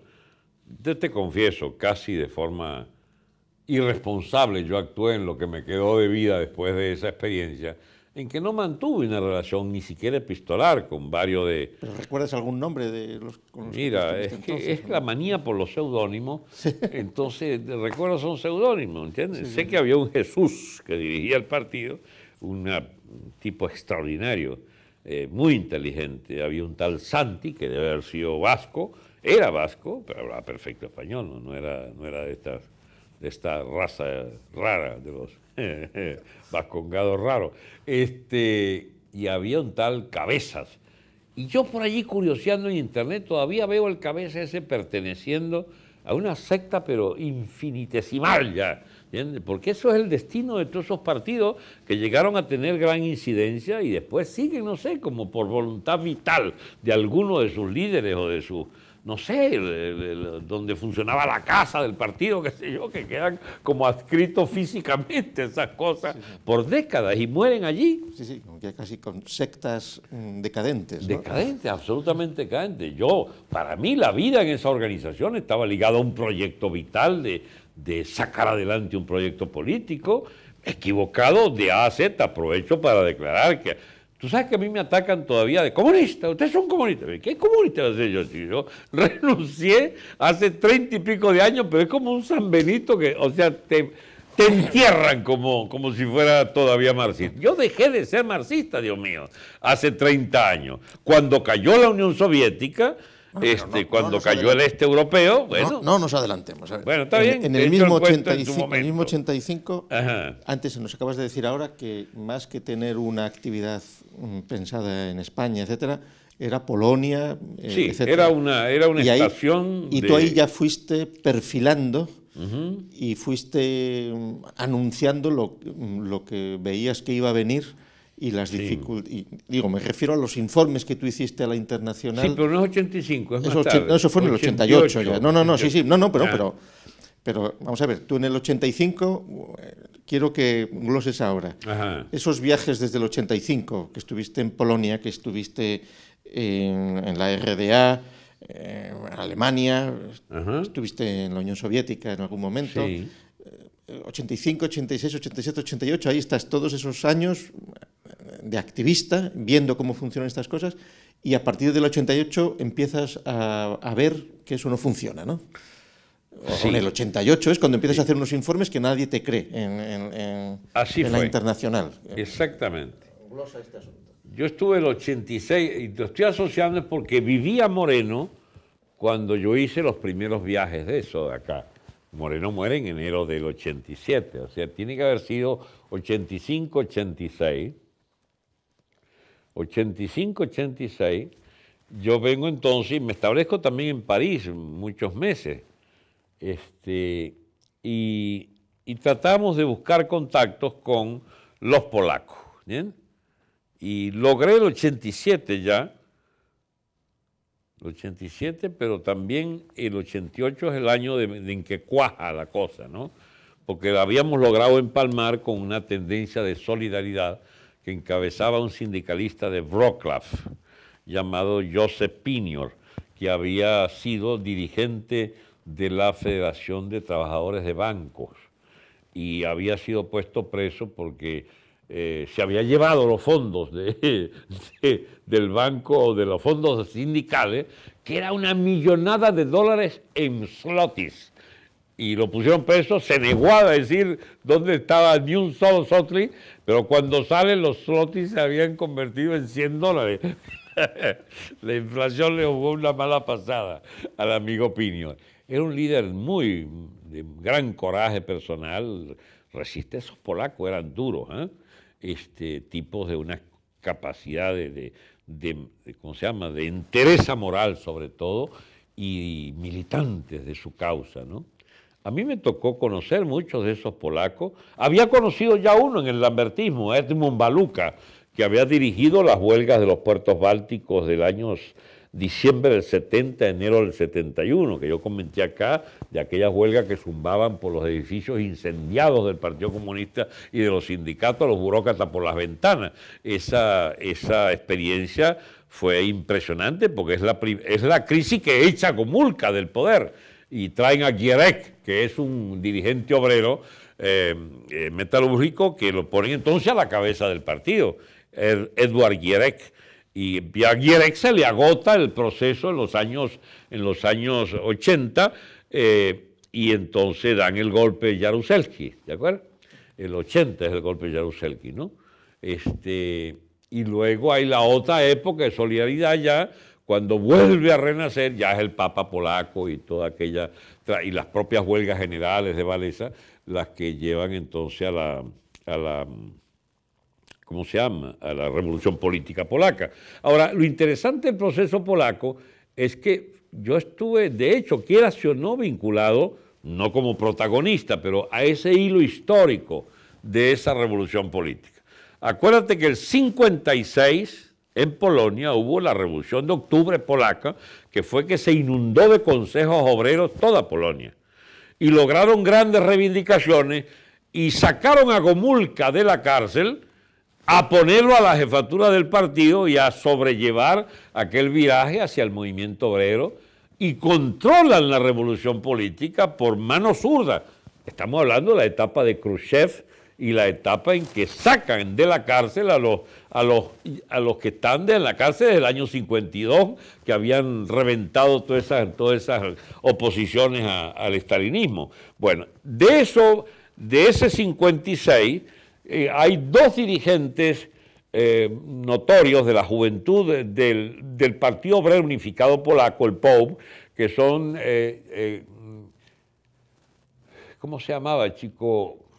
Caramba, en este momento, pero los tenía en la punta de la lengua. Son dos dirigentes de la juventud polaca que van a ser Jacek Kuron y Mocelensky. Eran los dos dirigentes de esas, que pasan a ser los representantes del ala intelectual de, ¿cómo se llama?, de Solidaridad. Ellos habían sido de la juventud en la revolución política del 56. Y los encontramos entonces como en el movimiento de intelectuales por la clase obrera y los propios sindicatos de Ana Valentinovich y de esta gente de, ¿cómo se llamaba?, de Baluka, etcétera, los que fundan la base obrera. Base obrera y los intelectuales se funden en la solidaridad de los años ya finales de los 70, que es lo que influencia poderosamente la Iglesia. Ana Valentinovich, por ejemplo, era mucho más íntegra que el propio Walesa. Era una militante católica muy conocida, en los puertos bálticos y sencillamente ha podido tener otro destino la clase obrera polaca, mucho más radicalizada, de no haber intervenido a fondo la Iglesia para imponer a Wałęsa una y otra vez, después de grandes fracasos incluso, volvían otra vez con la dirección Wałęsa hasta que finalmente, chicos, yo aprendí a respetar esas posiciones, digamos, oportunistas o centristas que con tanto apoyo terminan siendo al final los que ganan. Los que ganan porque tenía detrás nada más y nada menos que un milenio de catolicismo polaco que había sido la representación real de la nación polaca, y hay que ver la historia polaca para ver la historia de esa potencia impresionante que significa la Iglesia, y el primer papa polaco, oye, tenía que ver con este asunto, por supuesto, ¿no? Ahora... Lo habían elegido para eso. Lo habían elegido para eso, y es importantísimo. La gente a veces no entiende la conexión íntima que hay en esos procesos. Pero a lo que iba, Solidaridad entonces tenía esa ala sindical que encabeza Pinior. Está preso, 6, 7 años tuvo preso Pinior. Y yo fui recién liberado, Pinior, a verlo allí a Wrocław. Y había visto también a Piotr Ikonowicz, que era una especie de líder anarquista semitrotskista de Varsovia, que había ido a verlo porque, bueno, era una de esas figuras, ¿no?, en ascenso en la oposición polaca. Y me llevó a un congreso estudiantil en Cracovia, que eran unos personajes curiosísimos, de pelos pintados y pelos cherokee, de eso. Es una cosa rarísima, un aquelarre, que felizmente disolvieron antes de yo llegar al local, porque venía una trulla de tipo de todos los colores y pinta huyéndole, y yo discretamente me metí en mi hotel que yo tenía cerca allí de los eventos y evité un carcelazo en Polonia que me hubiera salido muy caro. Yo en Polonia estaba alojado, fíjate las cosas del mundo, Dios mío. Esta es una anécdota que no me pueden culpar los amigos de charla. Había un amigo francés del partido francés de la LIT que llamaba Thierry. Mi amigo Thierry me dio la mitad de su casa para que yo viviera allí, solidario, ¿no? Y entonces Thierry le acomodan un matrimonio para finanzas del partido con una polaca y da 5.000 francos por él. Pero allí que se ha enamorado de la consorte, y había un lío allí por cómo devolverle la plata a la polaca, porque ya no había materia de compra, sino de amor sincero. Es una cosa que me divertía esa anécdota. Bueno, total que esta polaca tenía un apartamento en Varsovia, me lo pone a la orden y yo me voy para Polonia. No sé a qué, porque no sé la lengua. Tú hablabas en español con ellos, por supuesto, ¿no? Sí, había muchos polacos que hablaban español, ¿sabes? No, pero ¿cómo se entendíais en Francia, en francés, pero... No, digo, en Polonia. En Polonia era trabajosamente.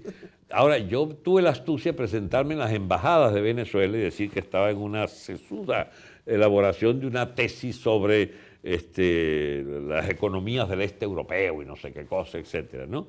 Entonces tenía mis vínculos allí por la vía de las embajadas. Yo era un estudioso, pues, ¿no?, que estaba preparando un libro, etcétera. Y así fui a todas esas embajadas de Venezuela, iba yo. Tú eras un antiguo diputado que estabas estudiando, ¿eh? Yo tenía, como llaman, presentación, como dicen los colombianos, tenía presentación. Entonces, bien, pero a mí me impactó lo del ¿cómo se llama?, el apartamento de esta polaca, una laborante, una muchacha de origen muy sencillo. Ella me da la llave y yo llego al edificio de ella, de ruido y tal, un edificio viejito, pero subo, chico, y aquello no se podía del calor, con un aparato un aparato de ¿cómo se llama? De aire acondicionado. De aire caliente, de calefacción. Pero funcionaba más que mejor. Bien, voy a bañarme, pero la ducha casi te tumba la fuerza del agua. Y ese apartamento tenía meses y meses vacío, o sea, ya vivía en París. O sea, ahí ves tú en chiquito lo que es las conquistas socialistas que llama la gente, ¿eh? O sea, apartamento de gratis con agua, luz y calefacción gratis, oye. Mira tú. Yo fui usufructuario de esa conquista socialista por algunos meses y revisé toda Polonia para allí y para acá, pero no había un plan específico. Nosotros apoyábamos era este factor sindical de solidaridad que encabezaba Piñor. Y trataba yo de tener un movimiento adicional con el iconoclasta Ikonovich, que era inagarrable, porque era un tipo muy volátil, y no pudimos armar nada con él. Tú en estos años te pasabas varios meses fuera de Venezuela, tu mujer y tus hijas seguían en Venezuela, ella aguantaba, ¿no? mi gran esposa, por 48 años oficiales y 2 más de noviazgo, 50 años compañera. Ella compartió conmigo toda mi... Sí, pero que estabas varios meses a veces fuera, sí, ¿no? Sí, yo pasaba por allá, estaba un mes, 15, 20 días y volvía a salir otra vez. Entonces, vamos a los informes estos que hiciste tú a la LITSI en Buenos Aires. Eso ya en 98. No, 88. Pero ¿por qué es preciso al año? Porque no solo es el año en que pude viajar más, sino que ponen el acento en la internacional en lo de este trabajo que hacíamos hacia Europa del Este. Polonia ya estaba estallando, y había estallado Praga también. Porque, perdón, después de Moreno, cuando muere Moreno, ¿quién se hace cargo de...? Ese es el problema. A ver. Explica eso. Bueno, rápidamente empieza unas caricaturas de jefes sustitutos que yo tenía cierta autoridad política en el asunto. Tú estabas en una cúpula. En una cúpula. Que erais 10, 15, 5... Eran 9 tipos. 9. Pero en esa cúpula y en el MAS, al lado del MAS, yo tenía derecho a pertenecer a la dirección del MAS, digamos, no de titular de la dirección, pero entraba a todos sus organismos de dirección. Bueno, en esos 2 años de 85, 86, 87, yo estuve en muchos, no sé, como 200 charlas a lo largo y ancho de toda Argentina. Ahí me conocía toda la militancia. Y era muy conocido, porque tal como estamos haciendo ahorita, yo hablaba de lo humano y lo divino por horas enteras. Y entonces me exponían a una reunión cada viernes o cada sábado, reunían 2, 3 locales, y entonces yo hablaba del tema del día, y el tema del día terminaba a los 40 minutos y arrancaban las preguntas.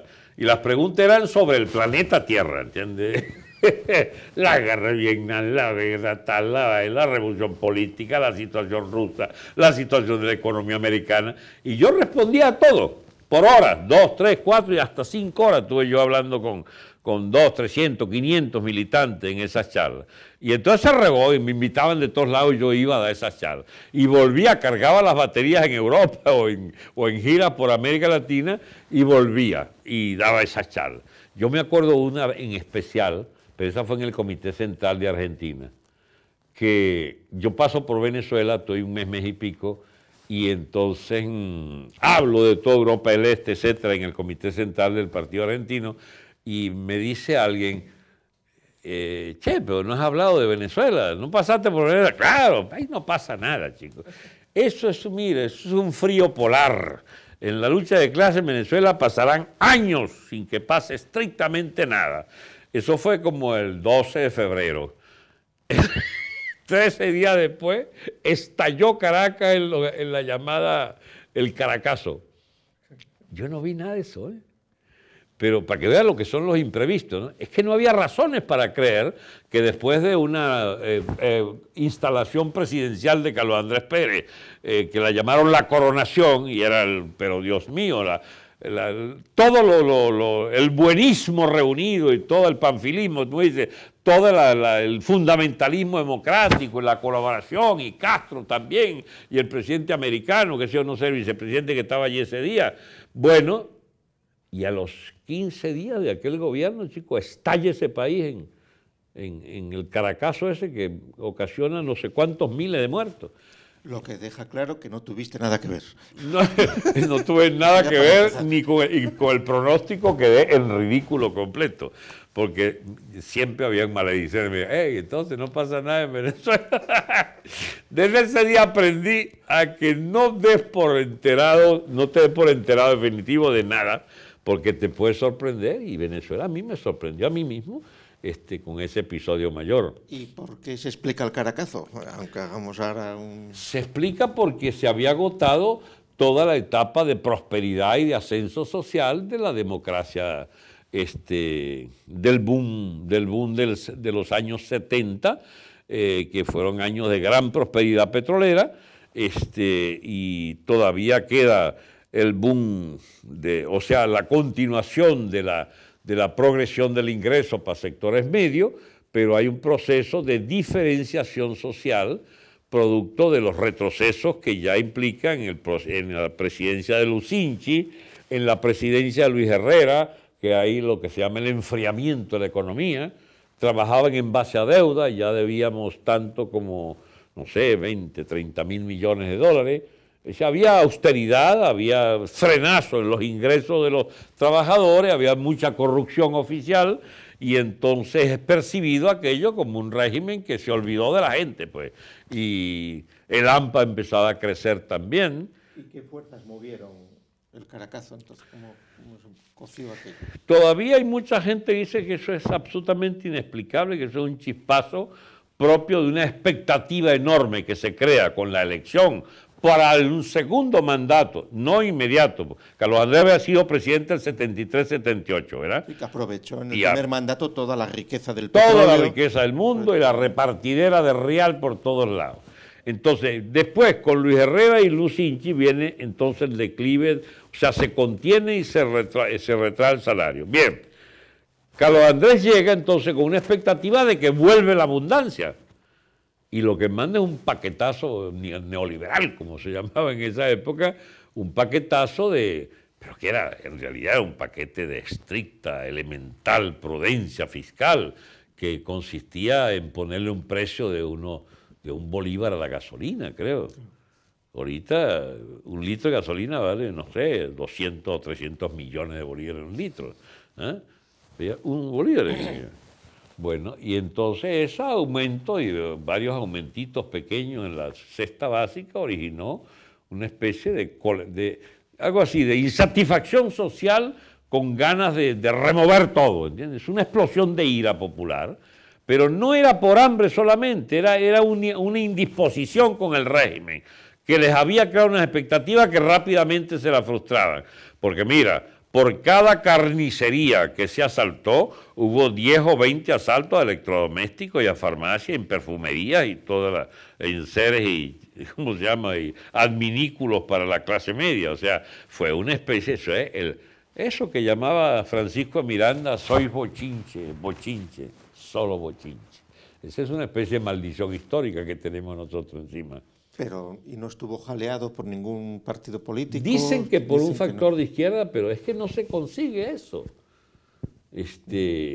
Yo conocí activistas del 27 de febrero, amigos míos de Caracas, del PST, que participaron después del mediodía, pero en plan de subversivo, ¿no? Arrastrados por lo que ya había empezado.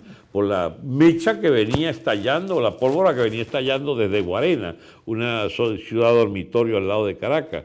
Pero aquello, se dice que fue una enorme imprevisión del propio gobierno, que deja colar un asunto sin ningún... Es más, Carlos Andrés Pérez se había ido al interior. O sea, no tomaron en serio que podía haber un peligro de explosión social. No existía en la mente de ellos. Y cuando reaccionan, sobrereaccionan con una represión inmisericordia, dejando miles de muertos. Eso es una cosa, realmente una irresponsabilidad histórica. Pero gracias a esa mortandad, pararon el trote, pues si no se anarquizaba completamente el país. Contradictoriamente, la represión fue la que permitió que siguiera el Estado. Si no, ya Venezuela hubiera entrado en la disolución actual y ya hubiera sido hace 20 años atrás, 30 años atrás. Y en ese contexto,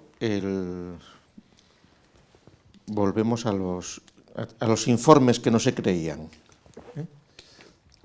Muerto Nahuel Moreno, que yo creo que nos hubiera permitido, porque él tiene una visión universal de muchas cosas, él hubiera entendido que venía un proceso realmente, digamos, a contramano de lo que habíamos imaginado siempre en Europa del Este.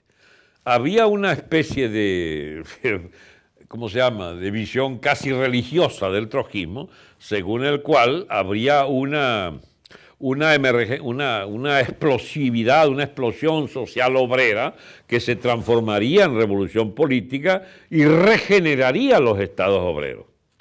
Era el proceso de revolución política para lo cual el movimiento obrero y alguna vanguardia que nosotros teníamos la responsabilidad de estimular o de ayudar a estimular, iba entonces a rectificar. Pero ya, por ejemplo, la existencia de Polonia como un proceso obrero impresionantemente garante de que se iba a producir una ruptura desde el movimiento obrero, ha debido tenerse, y eso no lo vio ni siquiera Moreno antes de morir, porque era muy escaso el tiempo que le tocó vivir bajo ese síntoma, que la presencia del papado y la presencia de la fuerza del nacionalismo religioso católico polaco debía ser un factor a tomar muy en cuenta en el desenlace final de esa crisis política. Tampoco se previó el año 80, Moreno ya estaba muerto 3 años antes, el factor digamos, del pinochetismo rojo, ¿cómo se llama?, la irrupción de Jaruzelski, el militar polaco este. Muy bien, entonces todo el proceso de revolución política no se da de acuerdo a lo que pensó Trotsky. A ver, en la tesis de Trotsky original era, eso es muy importante para mí, porque yo abandono el marxismo es a partir de esa constatación. A mí yo sigo algo mientras tenga certeza de certidumbre de que el análisis refleja la realidad, pero no hay nada que me indigne más que me hayan embaucado durante tantos años en un pronóstico falso. Bueno, ocurre que el pronóstico de Trotsky no era falso, porque él era de pronóstico alternativo, dice, la revolución o la burocracia como correa de transmisión del imperialismo hunde la revolución proletaria y la transforma en una restauración capitalista en beneficio de la burocracia. Hey, ¿qué tal Rusia y China actual? ¿Ah? Se hacen clases capitalistas, correaje del imperialismo capitalista mundial. Ajá. O el movimiento obrero deberá proseguir su lucha por la revolución proletaria mundial, liquidando la burocracia en cada uno de sus bastiones en sus países. Bueno, lo que se dio fue la primera hipótesis de Trotsky, pero nosotros militábamos ahora por la segunda. Nosotros militábamos por la regeneración del Estado obrero con una revolución obrera socialista, democrática, etcétera, verdadero paraíso obrero, toda la tontería del paraíso en la tierra, ¿entiendes? Y bueno, ocurrió otra forma de infierno que la propia burocracia facilitó. Y eso se vio clarísimo. En Rusia, por ejemplo, el papel de agente directo de Yeltsin, de toda la... Porque está bien, Gorbachov era medio agente, ¿no? Pero Yeltsin asume la conducción de Rusia como Estado capitalista ya. ¿Bien? Su transformación fue en una operación que tuvo en Barcelona, donde le debieron hacer algo, y ya volvió, ya lo lanzaron los agentes del imperio. Sí. Ah, yo no sabía. ¿Qué es eso que estás hablando? No, dice que hay momentos en los cuales... ¿Qué estarás insinuando tú? No. Eso fueron operación europea, norteamericana, pues de recolocar a un personaje y de apoyarle, y pasó lo que pasó. ¿Qué tal? La puntada final, claro. Bueno, entonces, revolución política sí hubo. La burocracia logró la restauración capitalista en todos los países, porque hasta la propia Polonia, con el liderazgo de Solidaridad, es inexplicable sin los nexos que con sectores de Estados Unidos, de Inglaterra, Francia, etc., articulan con Walesa, mira, como en los viejos tiempos, el gobierno polaco en el exilio. O sea, una influencia grande, ¿no? Y el papado como agente directo de la restauración allí. Bueno, cuando yo veo todo ese fenómeno, o sea, yo lo vi venir y estaba entonces de país en país buscando ese famoso vellocino dorado de aquel segmento obrero revolucionario que iba hasta el final en la lucha por un partido revolucionario y la regeneración. Ibas viajando por todos esos países, ¿sí?, buscando a los obreros que se iban a convertir al morenismo para reconstruir la Internacional. Al trotskismo, era muy bien. Sí. Y casi me veían, bueno, este lunático, ¿de dónde es? ¿Qué es lo que quiere? A este quiere que volvamos al bolchevismo, pero no será para joderme, como decía en Venezuela. No, compañero, esto aquí no va más. Mire, yo vi como, no sé, yo saqué una cuenta una vez que me daba 22 grupos, pero ahorita no los podría recordar. En Hungría, 22 grupos, vi, y los habrá visitas con todo. Muchos de ellos hablé hasta por señas, qué sé yo.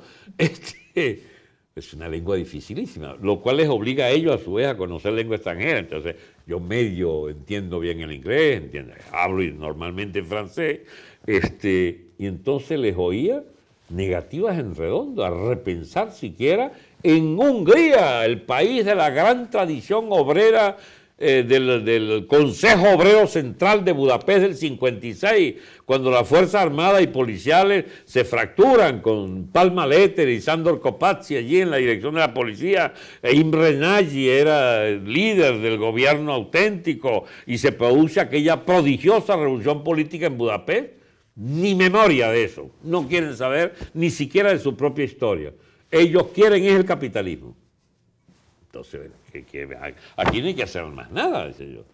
En Bucarest lo mismo, en Alemania, ¿qué podía uno hacer para impedir, chicos, que venía una nube de alemanes orientales a meterse en los, ¿cómo se llama?, en los supermercados de Berlín Occidental, chicos, a llevar que no le cabían las cosas arriba de la cabeza?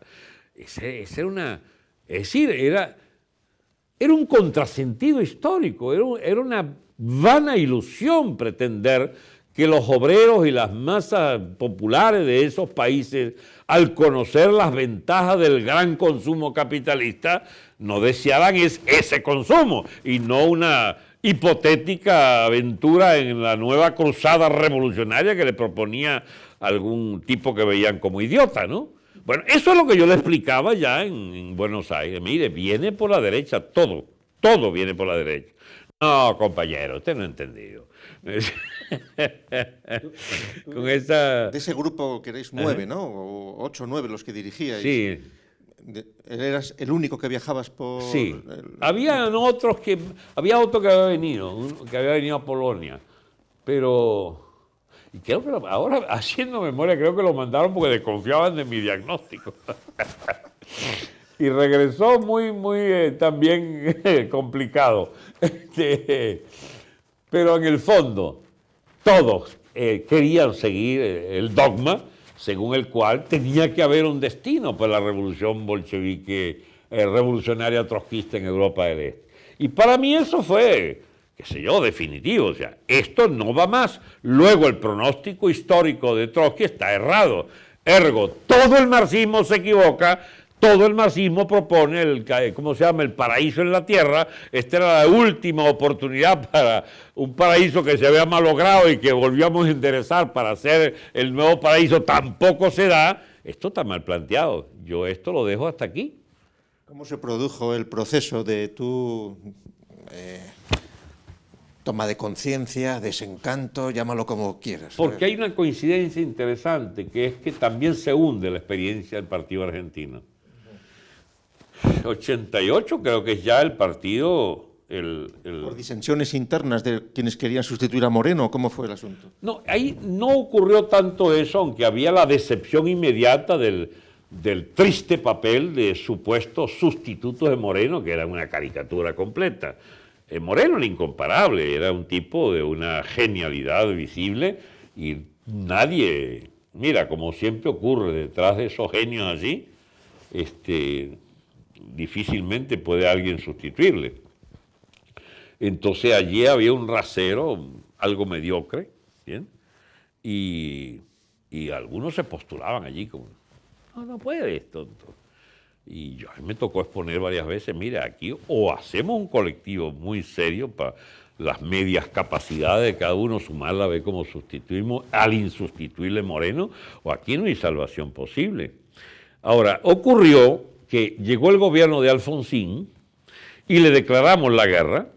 Teníamos un partido, acuérdate, de una gran implantación en el movimiento obrero y en los barrios obreros de Gran Buenos Aires, sobre todo. Entonces le declaramos la guerra al gobierno. Y ocurrió que el Alfonsín, chico, adelanta las elecciones 6 meses. Mejor dicho, renuncia 6 meses antes. No, él no renuncia, convoca 6 meses antes de lo que toca las elecciones, para facilitar que se descongestionara toda la transición hacia el peronismo, porque lo que él quería era que ganara el peronismo, que lidiara con ese monstruo social alborotado que era el movimiento obrero, que tenía dirección peronista, pero que estaba siendo desbordado por la izquierda, por las fuerzas nuestras. Nosotros habíamos sido capaces de impulsar lo que se llamó el Rosariazo, que fue una oleada de saqueos impresionante en Rosario, y esa misma oleada de saqueos se vino hacia el Gran Buenos Aires y empezaban a aumento de la presión cada vez más fuerte en Gran Buenos Aires. En el Caracazo no interviniste, pero en el Rosariazo sí. Así bien. No propiamente en Rosario, yo no puedo mentir, podía ponerme ahí de héroe del Rosariazo, pero en realidad yo andaba no sé en qué lío en Europa del Este cuando el Rosariazo. Regresé y ya había pasado el Rosariazo. Sí sé que se instaló la anarquía en el Gran Buenos Aires también, íbamos entonces, estamos liderando muchos de estos movimientos en el Gran Buenos Aires. Pero para intentar sacar ventaja sí, para intentar del caos, para intentar imponer una dinámica de que se planteara el tema del poder contra Alfonsín. Habían huelgas policiales que nosotros inspirábamos también. Y una descomposición de la Fuerza Armada. Muchos de los pibes nuestros que hacían vida de soldado los mandaban a comer a la casa porque no tenían ni para la cena, porque no se explica esa coyuntura dificilísima ¿cómo se llama?, de Alfonsín, donde no hay ninguna fuerza que garantice el eje del orden, del poder, porque el ejército no podía hacer nada. Después de la derrota de Malvinas queda arrinconado, incapacitado hasta para desfilar, porque si desfilaba en una calle le caían a piedra a la gente. Acuérdate que habían sido dos etapas de dictadura muy cruentas, ¿no? Bueno, entonces, cuando Alfonsín lanza esa línea de adelanto a las elecciones, el partido, que eso fue los análisis que hicimos varios de los compañeros, el partido tenía 1.500, 2.000 rentados. ¿Rentados se dicen? O sea, liberados, profesionales, sí. Profesionales. Tantos, ¿eh? Sí. Y el dinero lo teníais todo de las cuotas de las cuotas, sí que teníamos 80, 100.000 militantes, aquello era impresionante. Simpatizantes, digo, militantes habían 20 o 30.000. Bueno. Cotizantes. Cotizantes. Pero había mucha plata, digamos, de un esfuerzo militante cotidiano. Todo de aportaciones. Aportaciones y un día de salario por obrero. Se daba. No recurríais a recursos non santos, ¿no? No sé, había aparatos especiales del partido que ha podido hacer esas cosas, pero eso no se dice ni siquiera yéndose uno. No, en realidad no recuerdo que haya habido expropiaciones y eso. Había ese fondo de los apartamentos que te digo. Fíjate que en Estados Unidos, que era una organización gemela con el partido argentino, el Social Worker Party, de esto que eran los que formó Trotsky en su época, ¿no? Ese partido se convierte en el partido eje del movimiento antiguerra. Ajá. Y era la flor de la juventud americana del año 76, 74, no, 70, 72, eran los grandes movimientos antiguerra de Vietnam, son los producidos por las organizaciones estudiantiles y la influencia del Social Worker Party es esencial. Bueno, muchos de ese partido de jovencitos eran beneficiarios de una cosa que había en los Estados Unidos, debe haberla todavía, en que los padres le depositan a sus hijos un fideicomiso para sus estudios y sus cosas, pero que llegado a mayoría de edad disponen de esos fideicomisos. La cantidad de fideicomisos que los pibes le entregaban al partido era impresionante, era un partido riquísimo, el partido norteamericano. Bueno, los argentinos teníamos tenían ellos un fondo importante de apartamentos que les habían... Porque ahora que recuerdo, eran judíos muchos de ellos, judíos atípicos, porque daban sus apartamentos al partido. Recuerdo por lo menos 3 o 4 que eran mis amigos personales y me confesaron que habían dado el apartamento de herencia al partido. Bueno, entonces, esta cantidad de liberados, de rentados o profesionales, chicos, se constituyeron en la base social de un viraje a la derecha, un viraje conservador, un viraje hacia, no, tiene que ser gradual y, ¿cómo se llama? Gradual, pacífico, digamos, el control del movimiento obrero sobre instituciones es fundamental, hay que ir a las elecciones y todos querían ser diputados. ¿Y ese viraje estuvo organizado por algún ideólogo o fue una cosa casi Era un segmento de la dirección que empezó con muchos artilugios teóricos a justificar que no era el momento, que había pasado el momento de la insurrección y que se imponía el movimiento de... ¿Eso se podría seguir en las revistas que publicabais? No creo. ¿Estrategia salía ya entonces o no? No, había dejado de salir, estaba saliendo Correo Internacional, que yo dirigía en una etapa. Había un periódico, sí, ¿no? Se llamaba el periódico, era un periódico semanal que ha podido ver. Ojo que eso no trascendió mucho, esa línea. Eso fue una cuestión que, mira, y a su manera reflejaba lo del este europeo. Porque como los trotskistas eran maniáticos de la concepción global del proceso, un retroceso del movimiento obrero revolucionario en Europa del Este y en la propia Rusia, que empezaban a militar era por la restauración capitalista consciente o inconscientemente, y un retroceso en Argentina que ya había logrado capear el temporal con Alfonsín y esa oferta electoral que le proponía para una reconstrucción del régimen político, lleva al partido a una especie de vamos a meternos entonces en esta onda democrática.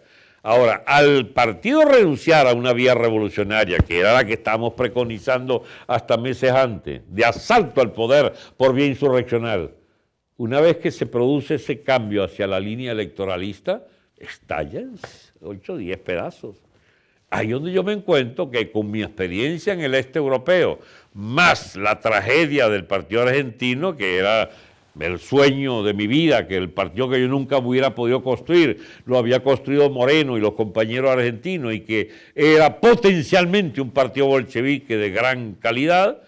Al ver ese partido deshecho, chicos, en unas luchas infernales de fracciones de todo tipo, unas de base real y otras inventadas de cuanto loco se le ocurrió allí.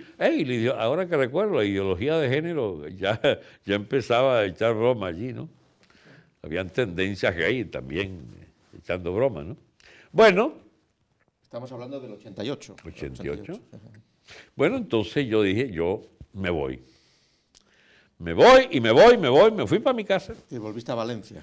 Me volví a Valencia y resolví que no tendría que ver más con política, por lo menos que no tendría que ver más nada ni con marxismo, ni con izquierdismo, ni con revolución proletaria, ni con nada de eso que significara... Y eso fue antes de la caída del muro, además, ¿eh?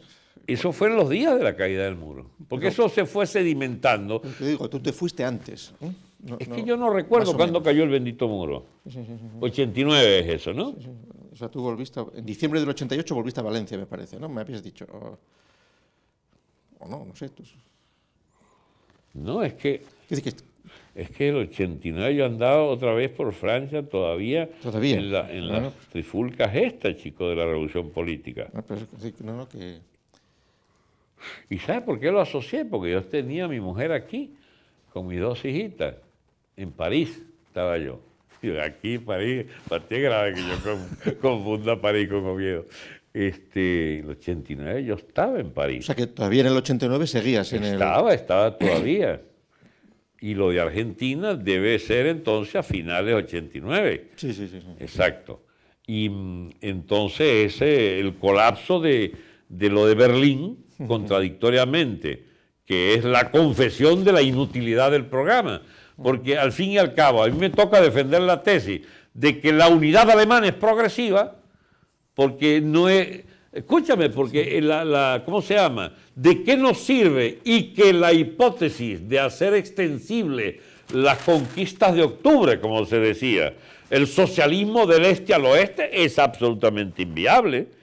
Entonces, si eso es un hecho objetivo, que se derrumba el bendito muro, y nosotros estamos por la caída del muro, ¿qué otra cosa más positiva puede haber que la unidad del proletariado alemán y la unidad de la nación alemana en la perspectiva de una renovada idea de que la Alemania unida le tocará en el futuro rehacer su camino hacia el socialismo? Pero ahí como que es preferible quedarse sin volver al socialismo, sí, nada. Ni al nacionalsocialismo. Ni al nacionalsocialismo menos. Resultado. Me acabo de recordar esa historia, ¿eh? Y bien, eso es ese proceso, 88-89, que yo ya cierro la persiana. Aquí no hay más nada que hacer. Y el 89 creo que es la gran crisis del Partido Argentino, es el 89. Una simple pregunta para terminar con este periodo. Tú escribías entonces, por escrito, digo, sí, aunque el autor principal era Moreno, de La Corriente, como con sus seudónimos, mientras él vivió, digo. Sí, hasta que murió era él el que escribía los artículos. Y yo escribí varios artículos bajo su dirección, ¿no? Recuerdo uno que hizo alguna bulla que se llamaba Armas nucleares y lucha de clase. Era una justificación de la defensa del armamento estratégico soviético, basado en cuestiones técnicas. Yo me puse a elaborar, me puse a estudiar. Se encuentra por internet ese artículo, ¿no? Todavía puedes escuchar. Yo una vez lo conseguí. Pero es que rebuscar. Internet es imposible, digamos, si no te tiene algunas pistas llegar a... Pero convendría... Porque... ¿Para qué me vas a venir? ¿Me vas a devolver? Hombre, hay que recuperar este material, estos documentos. Es que definitivamente lo tuyo eres un ratón de biblioteca de internet. No, hay que buscar, Ya. Bueno, pues... Pero para mí carece de interés, es una cuestión que me impacta lo que yo pude haber escrito con un marco de conceptos y de principios absolutamente ajeno a lo que pienso. Pero no solo ajeno, contrario a lo que pienso ahora. Porque esto es, mira, yo no es que me voy a poner de ejemplo de nada, pero es interesante ver cómo puede una persona que de verdad honestamente peleó por esas ideas, encontrarse en su edad madura, porque ya yo había cumplido 45 años, encontrarse con que lo que has peleado por 20, 25 años es absolutamente artificial todo aquello, ¿no?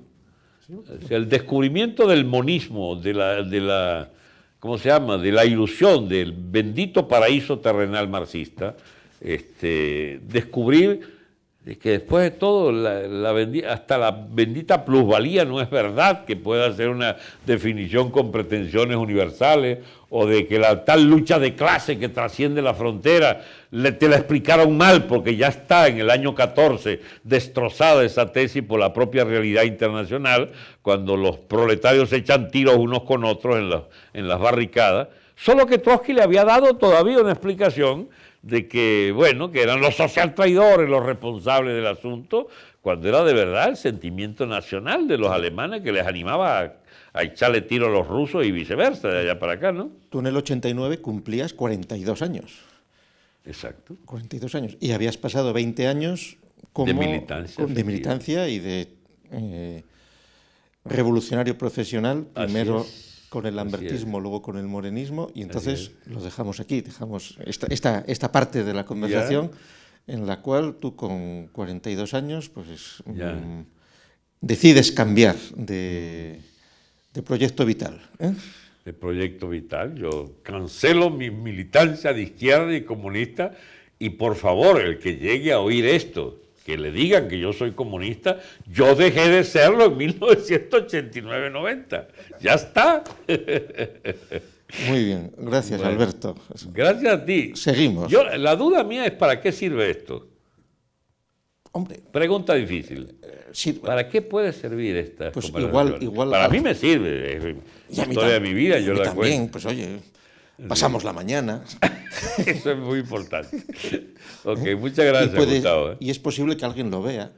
Exacto. Y a alguien le interesará. Y si no les interesa, pues peor para ellos. Ya, es el testimonio de una vida de la mejor buena fe vivida bajo principios y bajo teorías equivocadas, pero que permitían vivir por ellas. No sé cómo, pero uno vivía por esas cosas. Seguiremos. Ok, gracias.